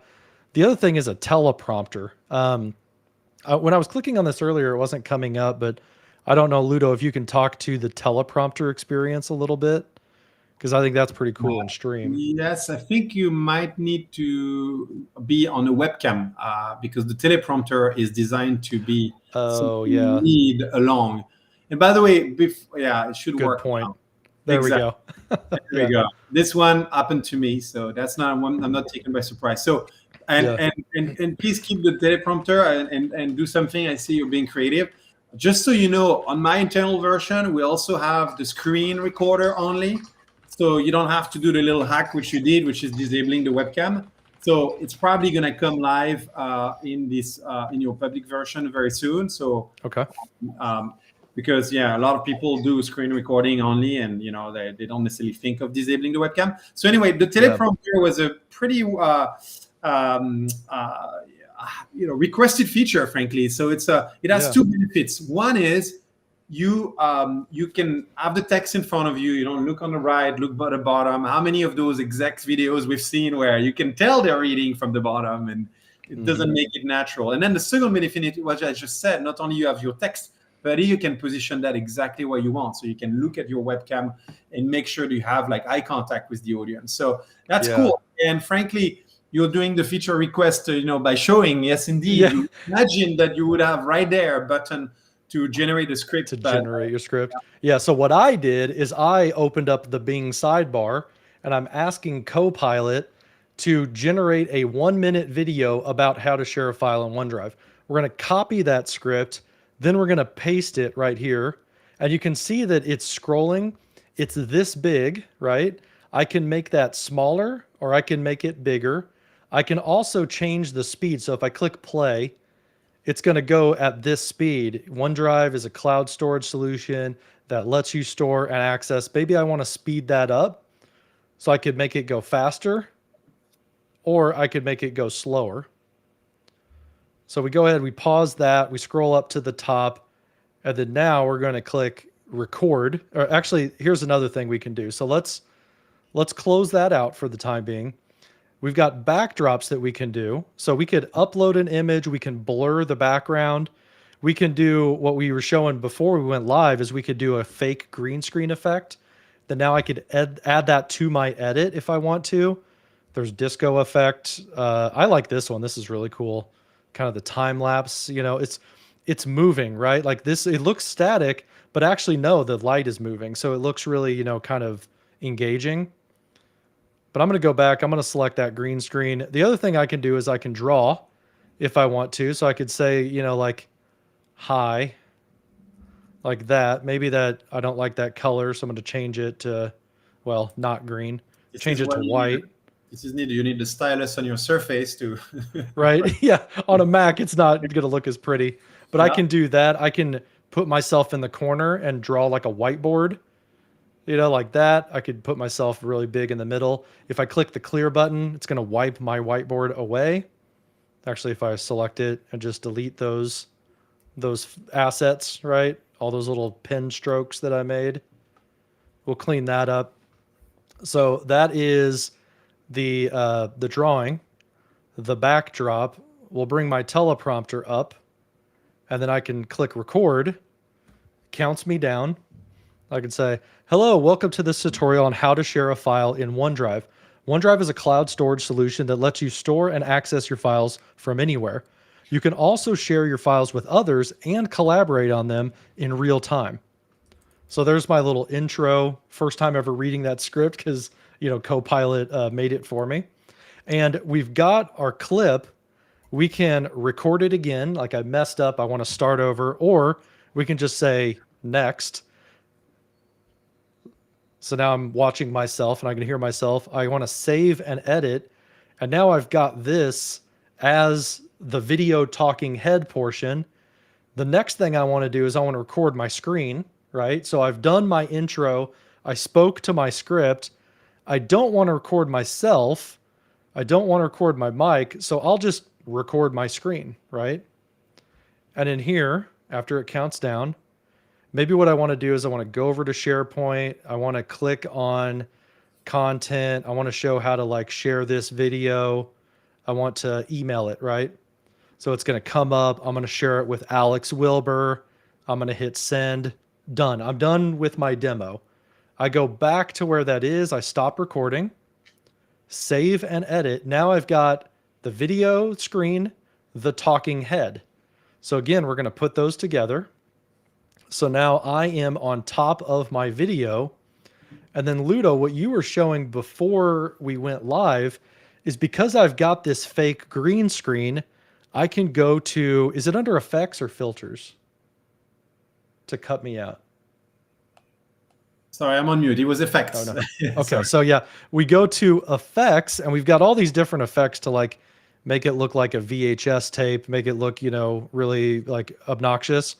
I want to select that clip and I want to click green screen. So it's going to cut out everything that's green. Now I am transparent over the top of my video. I can shrink myself down and put myself in the corner. And now I've got a talking head, kind of like a Twitch style talking head video. Mute myself. So now I'm creating this as I'm, you know, making the video. I'm talking over it. I recorded it in 2 places and I never left my browser. So pretty sweet stuff. Yes, and the green screen is probably also my third favorite feature because the one tip though, and that's what I was doing before the show, you need to make sure that the top recording, so the one that you're going to apply the green screen to, is on top in the timeline, right? Because that's in front. So essentially what you do is you put it on the top. There is some sort of priority ordering, you know, that's don't want to confuse people, but and then it essentially removes indeed the green screen. A lot of people order green screen, physical green screen. I don't think you need to anymore. This feature is very powerful. That's something that usually comes from the Pro Tools, right? Because Yeah. My background is very busy, and it did a great job of cutting me out, you know. And Except for my the man hair, bun. I've got too much volume on my hair right now.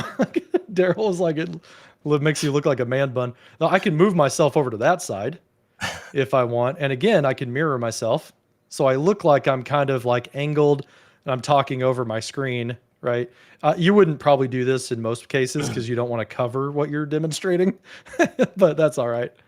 So that is a pretty good looking video. Like, this is so far ahead from scheduling a meeting with yourself in Teams, recording that meeting, all the compression that comes along with that. You know, you've recorded it in the browser, you've cut yourself out. You've got a way more professional look and feel than a Teams recording. Yeah. You know, and what a lot of people do, they just put their little face, or at the beginning of the video, in some instances, just to engage the audience, but the rest of the time they would focus on the content, use the arrows and things like that, right? That's why you have the editorial content. Yeah. And that's what we could do here is, like, say that I want to start with a talking head portion, and then I want to go to this split screen. I can totally do that if I want to. So I could go to the beginning of this clip right here, and I'm going to click the S button. We're going to split that clip. And now these are two independent clips. So this version, maybe I don't want that filter. I want it to be, fully me. So can I do that? Make myself bigger in this portion? Yeah, you can. You're just an independent object. Yeah.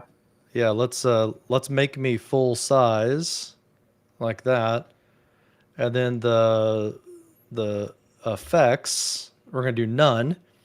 And let's just do this. So we're going to pretend that I didn't have a green screen, right? So I got like a nice background. Or you can get the background actually, picture, right? That would be a nice, yeah. That's true. Yeah, I could change it to like another picture. Actually, let's do that. Let's do stock images. Let's do like, I don't know, background. Yeah. So here's like a couple of backgrounds. Most of these are premium. We're going to select this one because why not? So again, you're going to put that underneath your background. And now I've got this, nice fancy background. In between here, let's add a transition, right? Yeah. So I'm going to add this transition where I'm going to do like a cross blur. And let's see what that looks like. So I'm doing my introduction right now, talking about OneDrive. I'm going to do my edit. I kind of fade a little bit to the corner, and now I'm on my screen. And so that's a good demo. I love it, John. And by the way, the good news is all that was like real time, right? There's no processing or buffering. Yeah, you have a great machine, and I'm not saying you're never going to see the buffering message. As you can tell, everything is real time. You don't like the transition, just drag and drop another one. You can actually just switch the transition. You just take it, and if you actually drag and drop it on the existing transition, it's just gonna I kind of like that one. So yeah, like you saw in real time, I was clicking different transitions. It's just adding it, automatically saving it. So in your video, you could be like, this is about OneDrive. Let's get started. And then I slide away. I slide over to the side, and here we are in the demo. Let's check it out. Exactly. That's so smooth. And right-click on the transition, John, if you don't mind. Yeah. You can also define the duration of it. Yeah. So underneath the transition, I can make it like 2 seconds instead of 1 second. And now it's going to be slower to slide me over. Exactly. Dude, that looks pretty cool. That actually looks pretty good. So yeah, you've got that. I've got a morph glitch. We can see what that looks like. So I kind of like faded and then faded in on the other side. So yeah, there's all kinds of cool things that you can do. There's a lot of these transitions that you can change over to. So I glitched out and then I glitched into the bottom corner. Now the question about the transitions is there a Clippy tap the screen transition? A tap the the Clippy like tap from the when he's like waiting for you. That would be good. Yeah, they should, like, Clippy is retro now. You should really like add some Clippy things throughout Clipchamp. That'd be fun little Easter eggs. Actually, to be true, in one of the internal hackathon, I actually went after the archives team at Microsoft and got some old school Clippy things that we were thinking about making some sort of pack of Microsoft nostalgia for the consumer version. I don't know if it would land well in the enterprise, but maybe we should resurrect that idea. Yeah, that's the thing, is like it's old enough that like us millennials like have like I have a special place in my heart for Clippy, and it's like I want to see Clippy emerge back in Microsoft like branding and kind of lean into it. But I imagine internally Clippy is probably like some sacred thing that it's like Mario is to Nintendo. It's like, we can't mess this up, and ruin Clippy, and or people who are like older than me, right? Like they have a negative view of Clippy, like that was so stupid. But like I was growing up with Clippy, so like that was awesome back in the day. Yeah. So it's probably an internal battle all the time in marketing, I bet, with Microsoft. So we talked about recording and media import. We talked about all of that. Dwayne says, who's behind Copilot? Dwayne, the person behind Copilot is Sydney.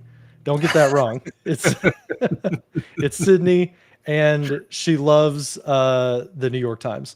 So, so what are we missing here? One thing that I was thinking about is, so my friend Lee Reed at EY, he was talking about a couple of his favorite features in Clipchamp, and he mixed up the consumer version of Clipchamp with the commercial, because he was saying his favorite part of Clipchamp is text to speech. And the text to speech, I notice, is not available in my tenant. Is that something that's coming to the commercial version? So John, I will give you a about that yet?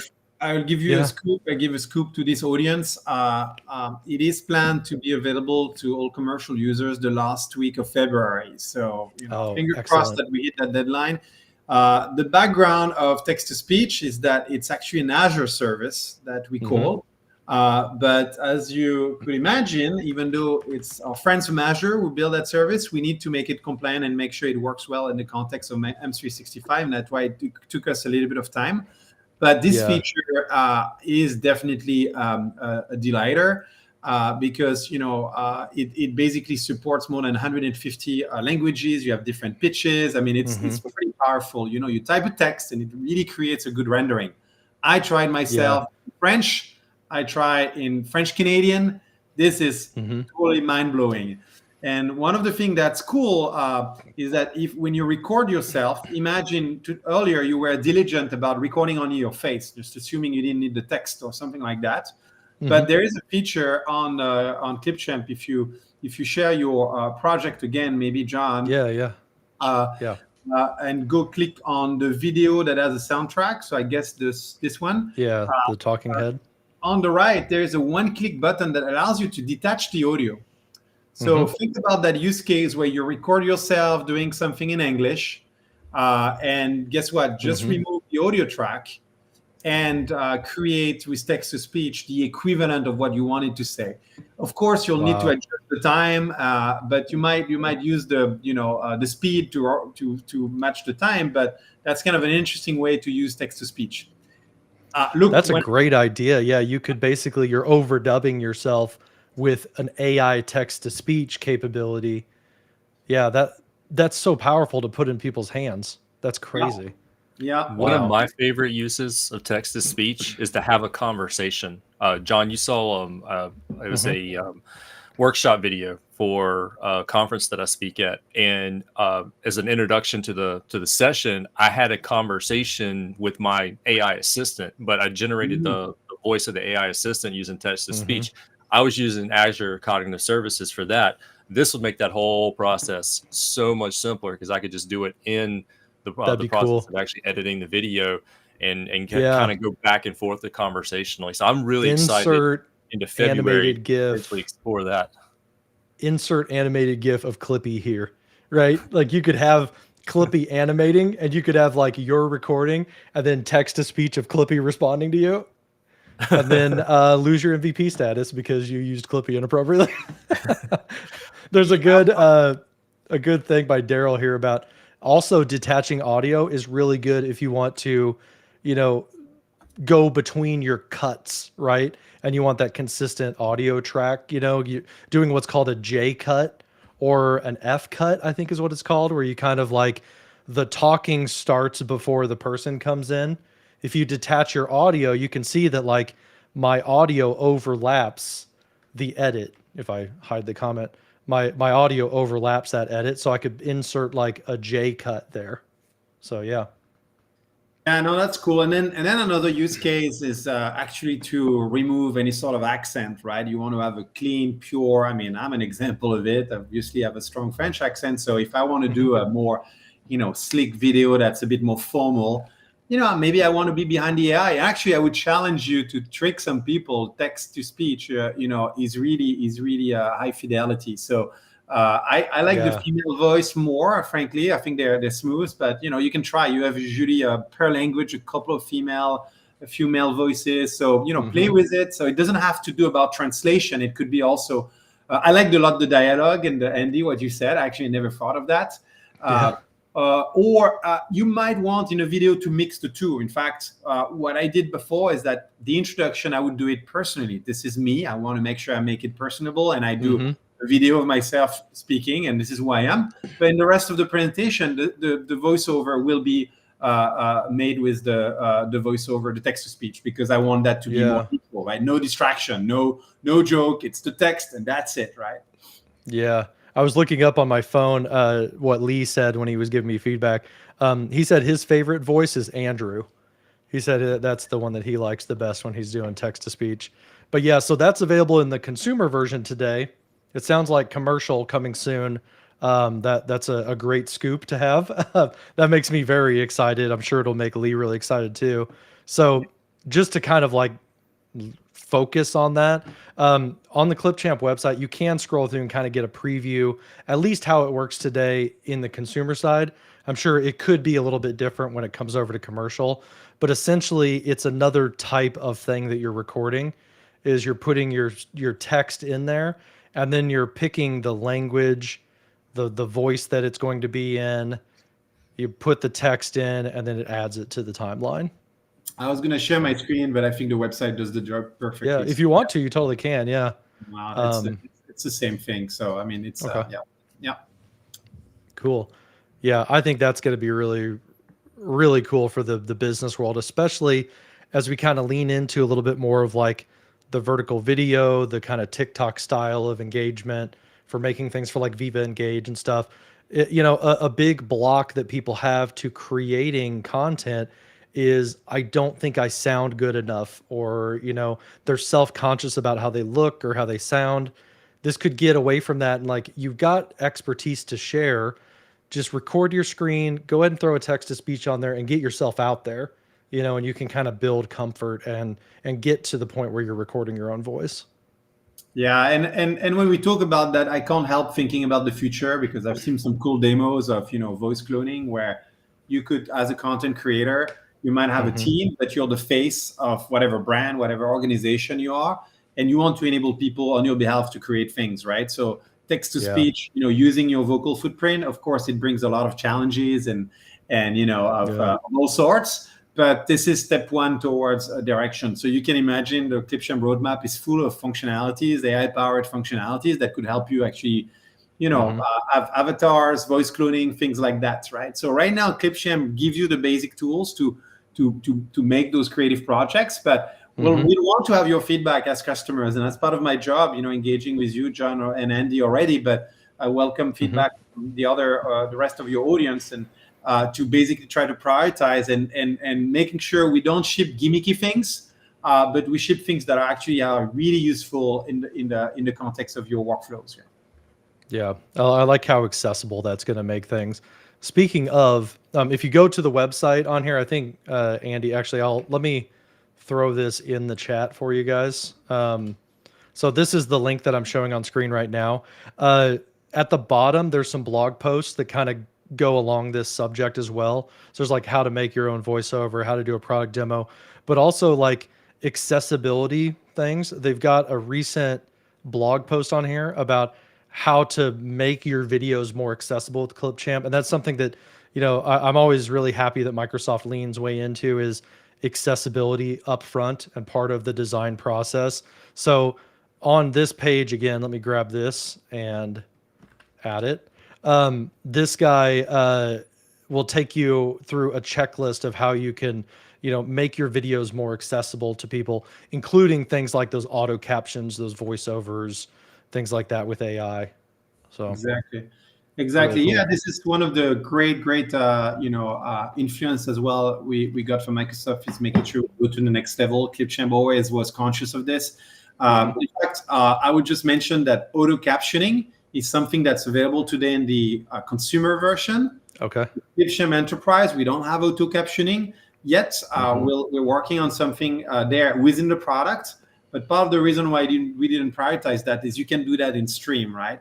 You imagine exactly. that video that you have like wide reach is going to be on stream, and you can create the transcript, and you have a lot of powerful functionalities. And John, maybe you can show that for those. Yeah. So to get that, you're going to export. You're going to publish your video to stream.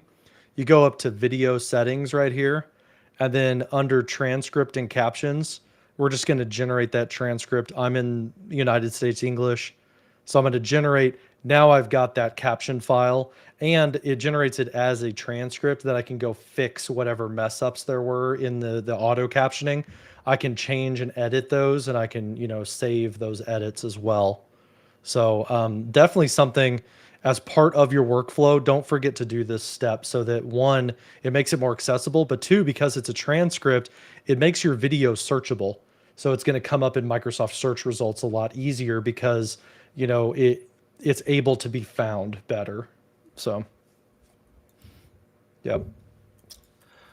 So guys, we're about 10 or 12 minutes out from the top of the hour, and we've got just a couple of bullet points that we haven't quite covered on our outline. So I just want to make sure we cover those if we need to. And then we do want to bring up the kind of the feature comparison. We're talking a little bit about consumer comparing with enterprise. So we do have a feature comparison. We just want to make sure that we bring that up as we get to the end. But the bullet points, just to kind of cover, I want to go back to the timeline for a moment. There are a couple of timeline things I just want to make sure that we get out there. Selecting multiple clips and grouping items on the timeline and working with items in a group scenario. So let's make sure we get into that, and then adjusting speed for video clips and audio clips. Okay, so yeah, we'll dive into like the grouping stuff. So I can select clips individually by clicking them in the timeline down here. You see that they get a green highlight around them. I can select multiples if I hold down my shift key. And then how would I group these? I would just right click and hit group. So if I'm going to group those together, now if I click one, they're all going to move together as a single entity, right? And they've got this dashed line around them. So that's important. Like if I've got my video is lined up, let me ungroup it. This video is lined up perfectly with the screen recording. I would want to select those and group them so that I don't accidentally move one without the other and now they're out of sync. So super helpful there. Is there another use case for grouping, or is it usually because people don't want to like have things get mismatched? Yeah, I think it's just moving things around. It's just a natural behavior you have in other apps that we wanted to have in Clipchamp. Yeah. Now the other thing, Andy, you said speed. Is that what you were talking about? Yeah, speed of a clip. Okay, so yeah, that's over here under. These are kind of these are the transformations. These are the assets on the left side. So we're going to transform this clip by making it faster. That's the speed option right here. And I can either speed it up or I can slow it down. And you can see it gets longer or shorter on my timeline by doing that. So yeah, that's how we can speed up and slow down. And you saw that it did it to the entire group because I grouped them together. If I ungroup them and do just this one, change the speed on it, it's going to change just that one and not all three clips. So, I didn't lose you guys, but yeah, it told me I lost internet for a second. Let me refresh the page. You guys can hear me, right? Yep, loud Yes. and clear. Okay. Okay, good. It wouldn't have been a demo without one of those, right? Come on. Right. Yeah. I broke it. So, but yeah, the speed, that's good to show. What else are we missing from our checklist? I'm sorry I didn't follow it. I'm going to send order. over a link in the chat window if you'll bring it up on the screen for everyone. So Okay. Yep. actually, it's yeah, it'll be at the bottom of the chat. Just make sure we bring this one up. We're doing a lot of stuff like kind of manually, mouse cursor kind of moving all over. As you start getting into it and working more with it, keyboard shortcuts are going to be a natural extension to speed up your workflow overall. They get some great documentation on the keyboard shortcuts. And if you're like John and I and some of our friends, we're big fans of the Elgato Stream Deck. So you can take these and you put them on your Stream Deck and you can streamline through there as well. I was just going to say that. That's why I smiled so big. So yeah, you could create, if I go to configure Stream Deck, you could open up this page that I think Andy's going to put in the YouTube chat. You could open this guy up, and then you could create a new profile for Clipchamp, and then you could, just have an entire bank of buttons for those keys, and then now you're video editing, with shortcuts that you could have icons for. Super cool, kind of advanced thing. But yeah, there's a lot of shortcuts here, man.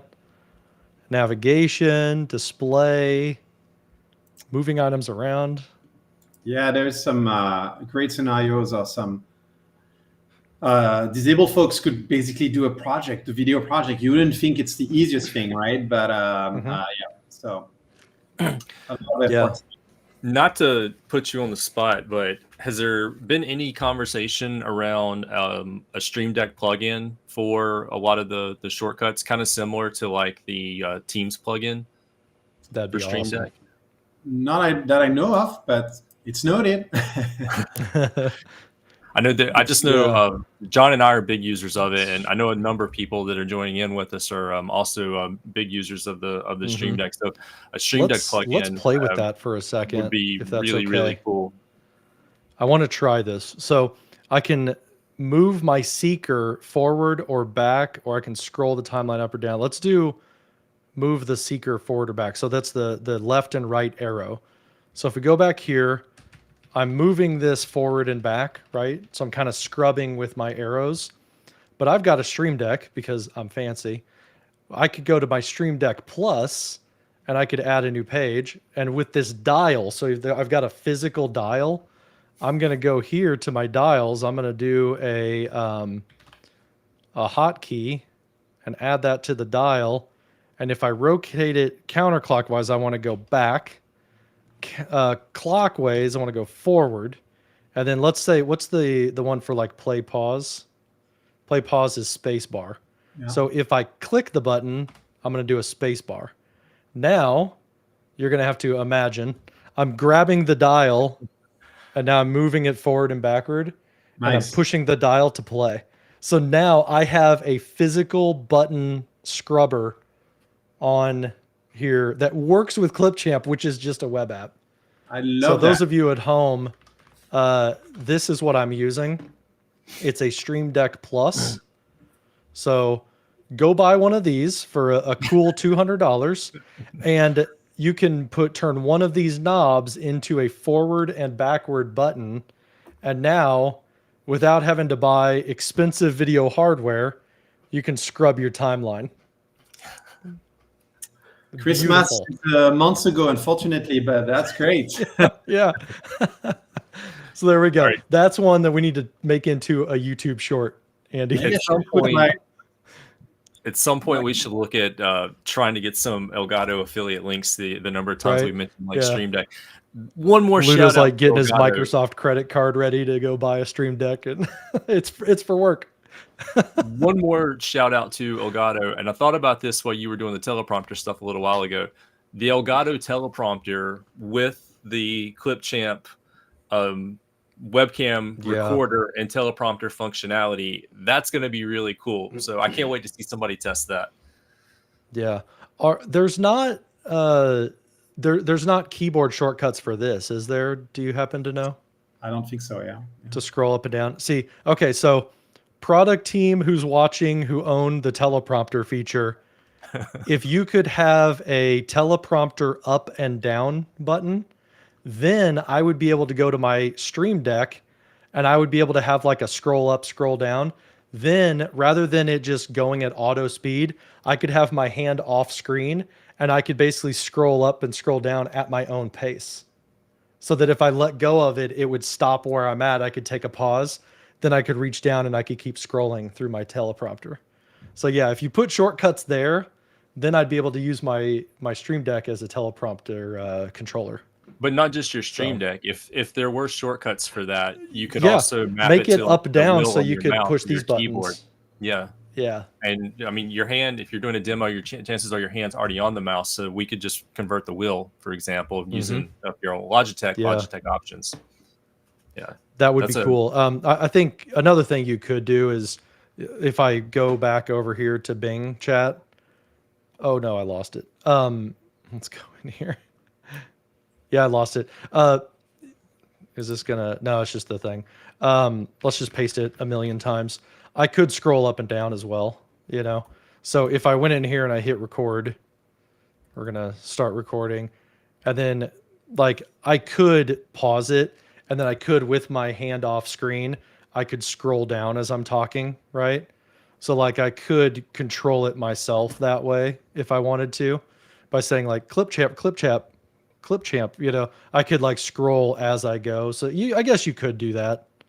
But that would be pretty cool. Let me just say, give me a script about OneDrive. Let's create some actual text.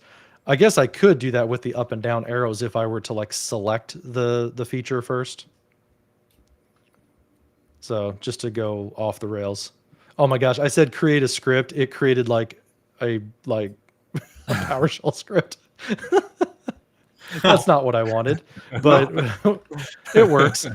So I could do the up and down arrows. So if we go back over here, create a new button right here, and I did like, I want it to go up, I want it to go down, I want it to like play pause. So now I've got a teleprompter scroller. Then as I'm recording now, I could use my wheel and I'm scrolling down, I'm scrolling up through my script manually. Beautiful. So, but yeah, there's not, it doesn't look like there's a keyboard shortcut to hit this pause play button. So yeah, but okay, we're going way outside of typical demo, but that's pretty fun to think about, like taking your Clipchamp experience to the next level. If you've got a Stream Deck, like a lot of people bought during the pandemic, you could think about those keyboard shortcuts and maybe you can make yourself even more effective in Clipchamp.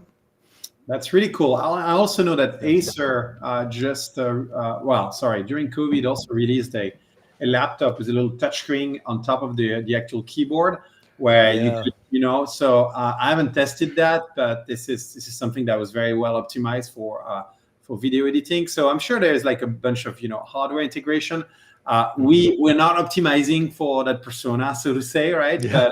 But I think I'll make sure that most of our products, including the teleprompter lead, looks like what you did with the device. Yeah. Just with standard keyboard shortcuts, we can kind of make it fit into other gadgets. Yeah, that'd be cool. Okay, are we missing anything else, Andy? I'm sure Stream Deck support wasn't on the list. I wanted to show you BrandKit if you want quickly. Yeah. So if you can give me the access to the slide, the screen. There we go. Oh, thank you. Sorry. There we go. I clicked it too fast. Yeah, I'm talking to the producer. So yeah, so first of all, maybe that's also something you didn't show or showed quickly. If you click on Clipchamp, which you can create a shortcut of right on the left. So I have my Copilot, Clipchamp, my Stream, my Excel. You can tell this is what I prefer to use on the web. I have to admit, I'm old school. I like to use PowerPoints on the desktop app. So that's why I don't have a shortcut, but that's my own preference. So you see, there is a consolidation of all your projects. So I don't do a good job at naming them because I do a lot of demos that are not necessarily specific, but it gives you a level of abstraction above the folder that you showed earlier. it's essentially your portal, right? It's your web Clipchamp page where you see all the project that you have. And of course, you can do recently opened, shared, favorite, and so on and so forth, right? Here, you can create a blank project. So obviously, what you can expect in a roadmap is the ability to populate some videos here. That could be your corporate templates, right? That could be your EY, internal video, external video, HR onboarding, or whatever it might be that would be role-based. So expect some new stuff coming up. That page is fairly, empty at this point. It's really your landing page, but you'll see more. That would be great. Yeah. Then what I wanted to show you, so this is my internal tenant of Clipchamp, and I have, well, first of all, if I actually import a stock image, so you see, I don't have the little diamond because I'm premium, so I have this benefit. So I'm going to do that picture here. If I want to export, now I have 4K enabled, obviously, so you would expect that. But the one thing I have also visibly here on my interface is the brand kits. So that's the way it looks. Right now, imagine I'm a new user. I want to create a brand kit because, this is the first time I use Clipchamp in my tenants. So what it's going to ask me to do, right, browsing. Let's do it again. I want the demo effect at the end, but only to a certain extent. All right. All right, let's do that again. Let's try to refresh the page. Sure. That's the internal version. I guess that's at my own risk, I guess. Let's reopen the page. So these brand kits, when you're creating and publishing them in a commercial tenant, is it an administrator who creates it, or can anybody make their own brand kit? How do we kind of lock down users that way? Yeah, there's no notion of having an administrator, so to say. It's everybody who has the premium version can create, share, and use an existing brand kit. Okay, so would you recommend then creating one, making it available to import for your users so that they've got like the right hex codes and stuff? Exactly, that's what I was going to show you. I have, internet is problematic because I don't even open the app right now. So sure. So let me try to show you that in because that's also what I wanted to show you in the consumer version, just to switch gear as it's trying to load. So, and of course now it's live on the other screen, but I'm not gonna go back. Let me just show you Clipchamp consumer. So there you go. You see Clipchamp consumer. So when you go on the home page of Clipchamp consumer, you have all those templates that I mentioned, right? So it just to show you some inspiration of what's going to come to the enterprise version, where I have the YouTube, Instagram, gaming, slideshows, birthday, and I can also populate the brand kits centrally here for my personal version. So you can add your logos, add your fonts, add your palettes, looking at the RGB, exactly that, and then when you go and create a new video. You have the brand kit showing up here, and there we go. So, and it populates straight from my interface where I have my set of logos. Somebody was asking, you can own assets. I happen to have put only logos here of demos I did in the past, and you can create your different palettes. Look at that. I had actually an MVP palette. I probably did the demo. Here, it could be the John's palette, right? So. And when I create a text effect, so I think you mentioned that earlier. I'm gonna add this text effect here. If I go on my text color, I have access to my different brand colors, the MVP one, the John one, palette 3, and so on and so forth. It's nice that you can have multiple palettes like that, so you can have, like, if you're running a specific campaign or something, you've got the corporate palette, but then you've got a pride palette or something like that, for specific campaigns that you could have. Correct. That's awesome. And so let me go back now that it loaded to the Clipchamp Enterprise. So hopefully you guys follow me. So I have always this schizophrenia moving from one to the other. Yeah. we're going towards parity, but there is still some differences, as we mentioned throughout the last 2 hours. So I have my brand kit here. I'm going to do what you actually recommended. I'm a new employee at X, Y, and Z company. I want to import the brand kit, and somebody told me that, oh man, is it going to work? That's, I try again. Maybe not. So anyway, you can browse the brand kit in your SharePoint folder, import it, and suddenly everything will appear in your interface. So so if you've got like a brand zone SharePoint site that your marketing owns, they could upload the brand kit export there. correct. And then new employees would be able to go to that SharePoint, import it, have all the logos, all the things that marketing wants them to use. Exactly. And I think Awesome. somebody mentioned organization asset library, which is a SharePoint feature. We support that. So I won't go into details, and I haven't seen a lot of customers use that yet, but this is also something we're trying again, back to that consistency, make sure we leverage his existing functionalities.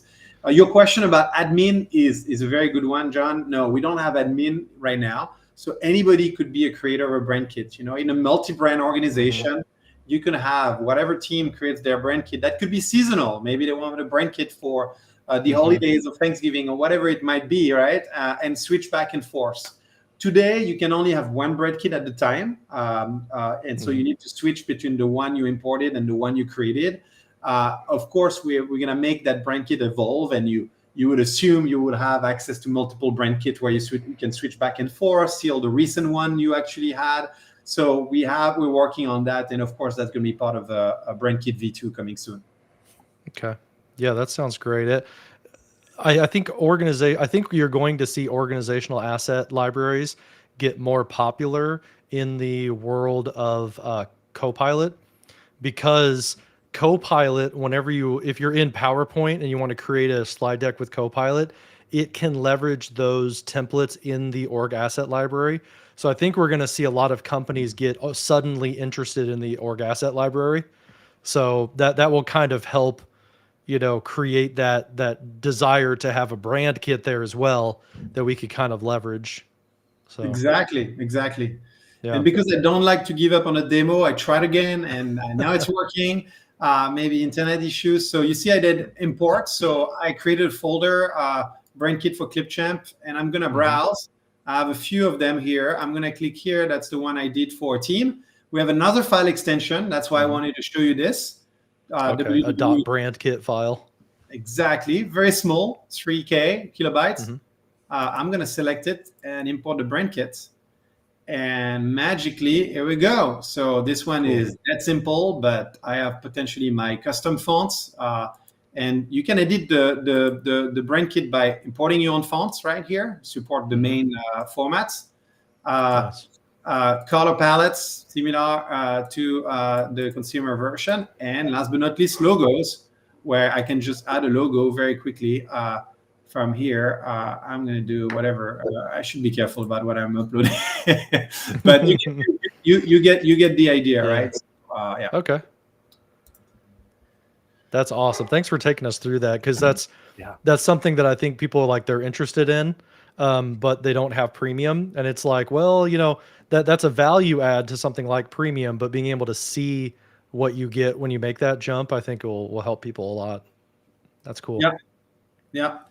And for premium, for those of you who are admin of Microsoft 365, E3, and E5, you can find a SKU that's called Clipchamp Premium Add-on Trial, self-explanatory, and you'll be able to test the premium functionalities for a full month. You can do that for your 25 users in your tenant, so it's available now. In fact, it's been available since December 1st, so would love to have you in my reports, see new companies trying Clipchamp Premium and give us some feedback. Cool. Excellent. Awesome. Well, what else, Andy? Do you think that's a good place to land it? So on kind of the premium value add? Yeah, the premium value add is great. I know there were a number of questions, kind of consumer versus enterprise along the way. For those of you that joined in with us live, we did post a link to that in the chat earlier. I'm going to just post it again to make sure everybody gets it. It's a really great feature comparison put together by the team at Clipchamp. I've also put that out on social media and a couple of different channels. If you're trying to figure out like, what do you get if you have like Clipchamp, personal versus like enterprise, or if you're enterprise standard versus like enterprise premium, that's a really great breakdown of that. So again, that's in here for anybody that's joined live. It's in social media. We'll put it underneath the video when this is posted back to YouTube as well. So that's a good point from Dwayne as well, is it's not available on EDU yet. Dwayne's at Microsoft. He works a lot with EDU customers. Not yet, but we're working on it. I can't announce anything now, but stay tuned. Of course, we care about that audience deeply, and we're working on it. And I saw a question as well on the privacy on those projects. So the beauty of it is really respect whatever you have defined for SharePoint and OneDrive, right? So access and everything is really defined by this, by your organizational library, the way you do that, right? So we don't want to mess with that. Yeah, Pedro, if you're creating your Clipchamp in your OneDrive, everything in your OneDrive, it's private unless you choose to share that out. So, it's a nice, safe place to work on things. You've always got the share button to pull in colleagues. But yeah, especially starting out from your OneDrive, that's private. If you're starting out from a Microsoft team or a SharePoint, it's going to respect the access levels of that SharePoint or that Microsoft team. Yeah. And I would like maybe also to finish with, to maybe take a step back. I think that was one of the most exhaustive deep dive demo I participated in. So thank you, John and Andy, a lot. But at the end of the day, it's really to unlock that, ability to communicate through video. We have a bunch of slides showing how powerful videos and a picture is worth 1,000 words and all those things. We know that video in principle is more powerful than anything else, right? But I would encourage to change the behaviors of the users, the folks working with you, and think about creating a video instead of creating a PowerPoint deck, instead of creating a Word document with bullet points or sending an email. And in fact, talking about sending an email, somebody mentioned, let's forget about, attachment. And it's true, like, it never works to attach a video file to an email. I mean, like it's big file and everything. Yeah. So one of the things I love particularly is the fact that our friends at Stream, and I know you had Mark recently on this show, shipped what we call unfurling, right? So you can play the video where you put the link, and one of the great scenarios in Outlook. So think about it this way: you create this quick video using a subset of those features that we showed today, and try to push yourself to maybe take less than 30 minutes to create a video, so that you don't have that, it took me a while last time. No, just make it simple. Use a few of those things. You don't need to do green screen. You don't need to do complicated things every time. And just drop the Stream link in an email and send it to your recipient. And those people will not even have to open Stream. They'll just be able to play the video into Outlook, from Outlook, sorry. So I think that's workflow, creating with compliant, safe asset in OneDrive, exporting to Stream with one simple workflow, and then sending that to people into an Outlook message, or of course a team message, right? It's pretty powerful in my opinion.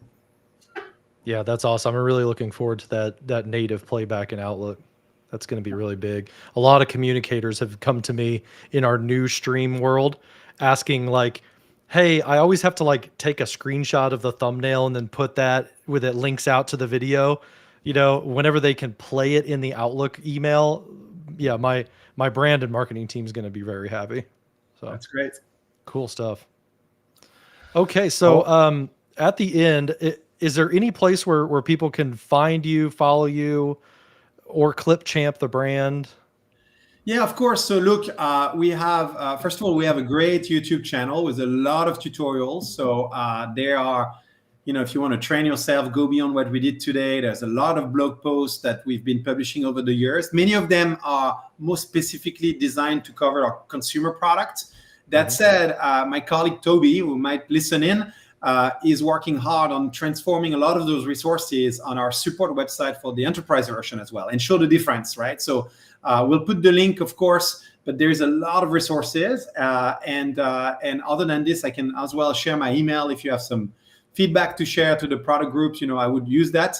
You can also suggest things in the product. So I would recommend use that functionality, of course. Awesome. Good deal. Well, this was a deep dive. I think it was really good. We used every bit of the 2 hours, and there's so much more to play with Clipchamp. I think that now is very much the time to to get into this, start using it, advocate it for your users. It's a modern way to communicate, and now we've got these tools that were so much harder to get to and so much shadow IT. Now you've got, a native place that respects all of your governance and everything. Those are fantastic. So yeah, and this is what we realized in conversation after the acquisition and talking to a lot of IT leaders and business organization, is that they had a aha moment that they never standardized on a simple tool that would be available to everyone, right? So that's kind of our goal, to become that tool.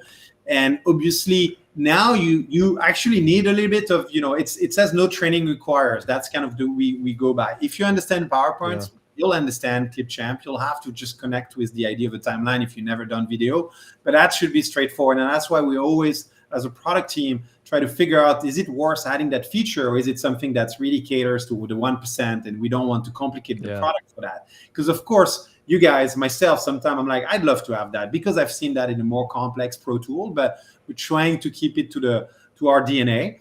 The one thing though I want to mention, maybe as a closing remark, is that you would imagine a lot. I mean, I'm glad you showed the demo using the Bing little assistant on the side. I mean, it's actually super cool. I would probably do that myself, but it's kind of a waiting until we have a full integration of that into Clipchamp, right? I mean, you could imagine a lot of AI functionalities. What if we could remove the background noise? What if we could, remove the and the that you have in a presentation when you record yourself, right? So, obviously, without disclosing everything in our roadmap, you could maybe guess, where we're going to go, and making that product even more AI rich. And again, trying to figure out what's really useful, what's gimmicky, and how we prioritize those functionalities. So stay tuned. You can go on the Microsoft roadmap. We'll publish those new things. Some of them will be part of the standard version of Clipchamp. Some will be part of premiums. We'll always have this kind of duality. But stay tuned. And I would say another place to go is to check the Microsoft roadmap. Yeah. Awesome. We'll make sure that we get all of those links out. Thank you for some of the Easter eggs that you dropped along the way. Some of the great knowledge as well. This one has been super, super fun, but we'll make sure we follow up with any other links that anybody needs. And with that, I think that's a knockout. So, ladies and gentlemen, thank you so much for joining us on 365 Deep Dive, and we will see you in the next one. Thanks, everybody. Thanks, everybody. Have a great weekend. Thanks, Andy. Thanks, John. Bye-bye.